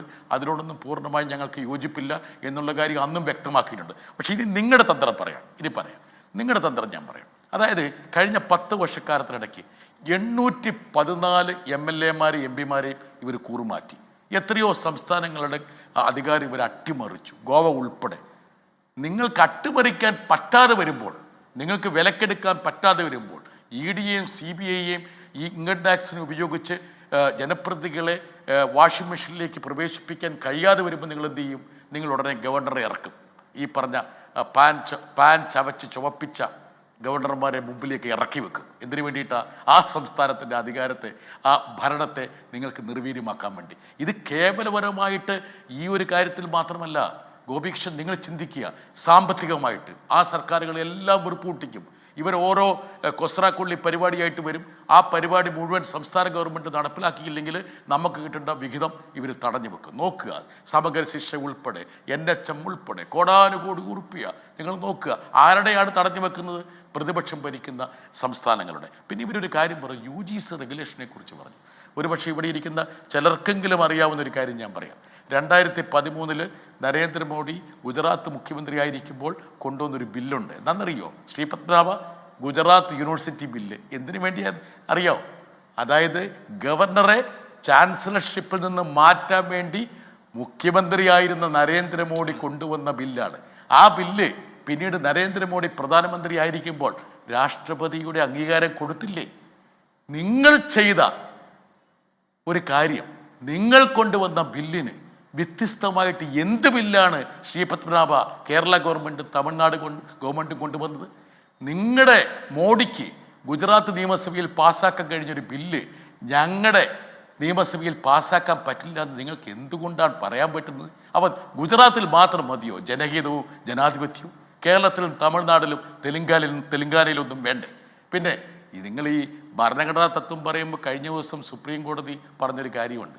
അതായത് ഉത്തർപ്രദേശിൽ നിയമവാഴ്ച പൂർണ്ണമായിട്ടും നിലച്ചിരിക്കുന്നു എന്ന് എല്ലാ പത്രങ്ങളും റിപ്പോർട്ട് ചെയ്തില്ല. യഥാർത്ഥത്തിൽ ഈ 356 പ്രയോഗിക്കാൻ പറ്റുന്നൊരു കേസ് അതാണ്. ഒരു ഗവർണർ അയക്കുന്ന റിപ്പോർട്ടുകളെക്കാളും എത്രയോ ദൃഢതയുള്ള വിശ്വാസയോഗ്യമായിട്ടുള്ള ഒരു പരാമർശമാണ് സുപ്രീം കോടതി റിപ്പോർട്ട്. പക്ഷേ ഞങ്ങൾ ആവശ്യപ്പെട്ടോ ഉത്തർപ്രദേശ് ഗവൺമെൻറ്റിനെ പിരിച്ചുവിടണമെന്ന്? ഞങ്ങളൊന്നും ആവശ്യപ്പെട്ടിട്ടില്ല.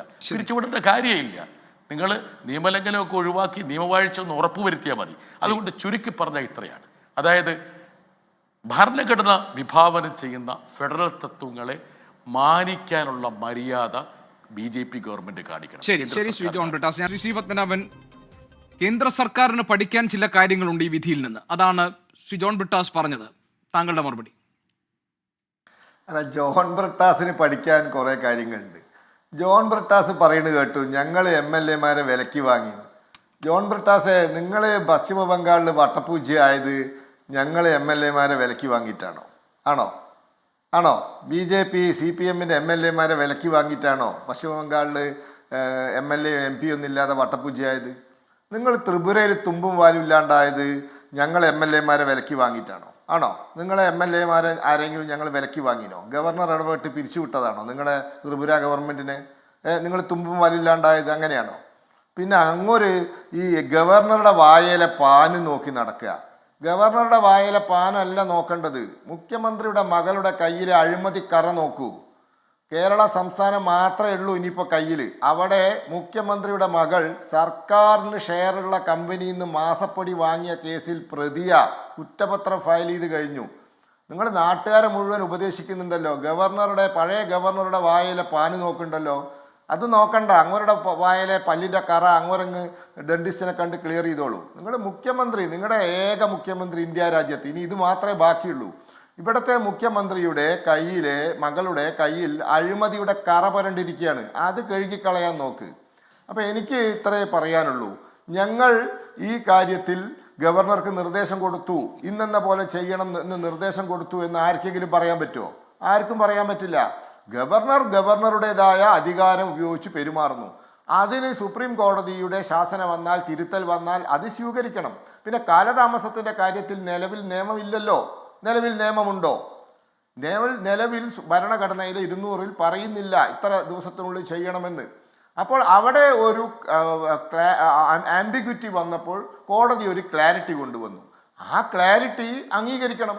ഇനി കേന്ദ്ര സർക്കാരിന് ആ ക്ലാരിറ്റിയിൽ, ആ കാലതാമസത്തിൽ, ഇപ്പോൾ താങ്കൾ നേരത്തെ പറഞ്ഞ ഒരു ജഡ്ജിനോട് ഇത്ര ദിവസത്തിനുള്ളിൽ വിധി പറയണമെന്ന് പറയാൻ പറ്റുമോ? അവിടെ തർക്കമുണ്ടെങ്കിൽ, അവിടെ അഭിപ്രായ വ്യത്യാസമുണ്ടെങ്കിൽ ഭരണഘടന ഭേദഗതി ചെയ്യാം. അത് ഇടയ്ക്ക് ഒരു കാര്യം കൂടെ ശ്രീ ജോൺ ബ്രിട്ടാസ് പറഞ്ഞു, ഒരു കാര്യം താങ്കൾ പറഞ്ഞില്ല. അതായത് ഈ അറ്റോർണി ജനറൽ എന്ത് നിലപാടാണ് സ്വീകരിച്ചത്, അതെന്തിനായിരുന്നു എന്ന് അദ്ദേഹം ചോദിച്ചു. കേന്ദ്രത്തിന് ഒരു താല്പര്യവുമില്ലെങ്കിൽ.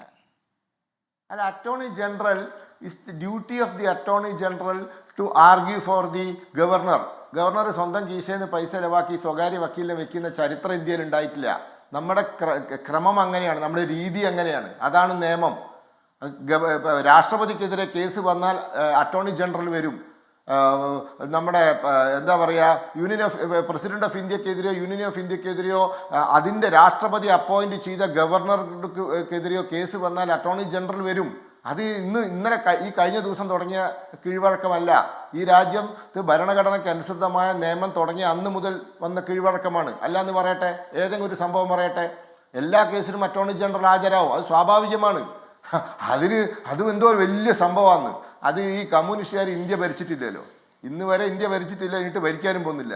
അപ്പൊ ഇവർക്കും ഇങ്ങനെ ഓരോ ധാരണയുണ്ട്, അങ്ങനെയാണ് ഇങ്ങനെയാണെന്ന്. കോൺഗ്രസ്സുകാർ ഈ അബദ്ധം പറയില്ല, കാരണം അവർ ഇന്ത്യ ഭരിച്ചവരാണ്. ഞാൻ ഒരു മിനിറ്റിൽ ശ്രീ ജോൺ ബ്രിട്ടാസ് ഒരു മറുപടി, ഒരു മിനിറ്റിൽ. അത് സമയം കഴിഞ്ഞു, താങ്കൾക്ക് ഇതിനുള്ള ഒരു മറുപടി ഒറ്റ മിനിറ്റിൽ. അല്ല, യഥാർത്ഥത്തിൽ അദ്ദേഹം മറുപടി അർഹിക്കുന്ന ഒരു കാര്യവും പറഞ്ഞിട്ടില്ല. എന്താ കാരണം എന്ന് വെച്ചാൽ, അദ്ദേഹം പറഞ്ഞൊരൊറ്റ കാര്യം എന്ന് വെച്ചാൽ, ഇത് ആരൊക്കെയോ പുള്ളി അറിയാതെ, അതായത് കേന്ദ്ര സർക്കാർ അറിയാതെ ഏതോ ഗവർണർ ഇങ്ങനെ പ്രവർത്തിക്കുന്നതാണെന്ന്. എനിക്ക് സത്യം പറഞ്ഞാൽ അദ്ദേഹത്തിനോട് സഹതാപം മാത്രമേ ഉള്ളൂ. സഹതാപം എന്നുള്ള വാക്ക് ശരിയല്ലാത്തതുകൊണ്ട് അനുതാപം മാത്രമേ ഉള്ളൂ. ഈ രീതിയിലൊക്കെ അദ്ദേഹം സംസാരിക്കുമ്പോൾ അദ്ദേഹത്തിൻ്റെ കൂടെയുള്ളവർ പോലും വിശ്വസിക്കില്ല എന്ന് അദ്ദേഹം ഒരു നിമിഷമെങ്കിലും അദ്ദേഹം ചിന്തിക്കുക. പിന്നെ നമ്മൾ സുപ്രീം കോടതി വിധിയെക്കുറിച്ചാണ് പറയുന്നത്, അല്ലാതെ പിണറായി വിജയനെക്കുറിച്ചോ ഏതെങ്കിലും ഒരു കേസിനെക്കുറിച്ചോ. അങ്ങനെയാണ് നമുക്ക് ഒരുപാട് കേസുകളെക്കുറിച്ച് നമുക്ക് ചർച്ച ചെയ്ത് പോകാം. എന്താ കാരണം വെച്ചാൽ എത്രയോ കേസുകൾ നമുക്ക് ചർച്ച ചെയ്യാനുണ്ട്. ഒരു കാര്യം ശ്രീ പത്മനാഭൻ അംഗീകരിക്കണം, നിങ്ങൾ ഈ നിരന്തരമായിട്ട് പ്രതിപക്ഷം ഭരിക്കുന്ന സംസ്ഥാനങ്ങളെ അട്ടിമറിക്കാൻ വേണ്ടി ചെയ്തു കൂട്ടുന്ന കാര്യങ്ങളൊക്കെ ഈ രാജ്യത്തിൻ്റെ ജനാധിപത്യ പ്രക്രിയയാണ് ദുർബലപ്പെടുത്തുന്നത്. നിങ്ങൾ ഈ കേന്ദ്ര അന്വേഷണ ഏജൻസികളെ ഉപയോഗിച്ച് എത്രയോ MLA-മാരെയും MP-മാരെയും വിലക്കെടുത്തു എന്നുള്ള കാര്യം നിങ്ങൾക്ക് തന്നെ അറിയാം. എത്രയോ സംസ്ഥാനങ്ങളിലെ ഭരണത്തെ നിങ്ങൾ അട്ടിമറിക്കുന്നു എന്നുള്ള കാര്യം നിങ്ങൾക്കറിയാം. പക്ഷേ ഈ അനിശ്ചിതമായിട്ട് തുടരുത്. പിന്നെ നിങ്ങളുടെ ഒരു ധാർഷ്ട്യമുണ്ട്, നിങ്ങളിപ്പം ഇന്ത്യ ഭരിക്കുന്നുവെന്ന്. പണ്ട് നിങ്ങൾക്ക് 2 MP-മാർ മാത്രമേ ഉള്ളൂ. രാഷ്ട്രീയത്തിൽ പലതും സംഭവിക്കും ശ്രീ പത്മനാഭ. ശരി, രാഷ്ട്രീയത്തിൽ പലതും സംഭവിക്കാം, രാഷ്ട്രീയ തർക്കങ്ങൾ ഈ വിഷയങ്ങളിൽ ഉണ്ടാകാം. പക്ഷേ അതിനേക്കാളൊക്കെ ഉപരിയായി ജനങ്ങളാൽ തിരഞ്ഞെടുക്കപ്പെടുന്ന, ജനാധിപത്യ രീതിയിൽ തിരഞ്ഞെടുക്കപ്പെട്ട സഭകൾക്ക് മുകളിലല്ല ഒരു ഗവർണറുടെയും വിവേചനാധികാരം എന്ന് സുപ്രീം കോടതി വ്യക്തമാക്കിയതോടുകൂടി ജനാധിപത്യ മൂല്യങ്ങൾക്ക് തിളക്കമേറിയിരിക്കുന്നു എന്നതാണ് സുപ്രീം കോടതി ഉത്തരവിന്റെ കാതൽ. അത് ഉയർത്തിപ്പിടിക്കുന്നതാകട്ടെ ഇനി അങ്ങോട്ടുള്ള എല്ലാ നീക്കങ്ങളും. ഈ ചർച്ചയിൽ പങ്കെടുത്ത എല്ലാ അതിഥികൾക്കും നന്ദി. എൻകൗണ്ടർ പ്രൈം ഇന്നിവിടെ പൂർത്തിയാകുന്നു. മറ്റൊരു വിഷയവുമായി നാളെ ഇതേ സമയം.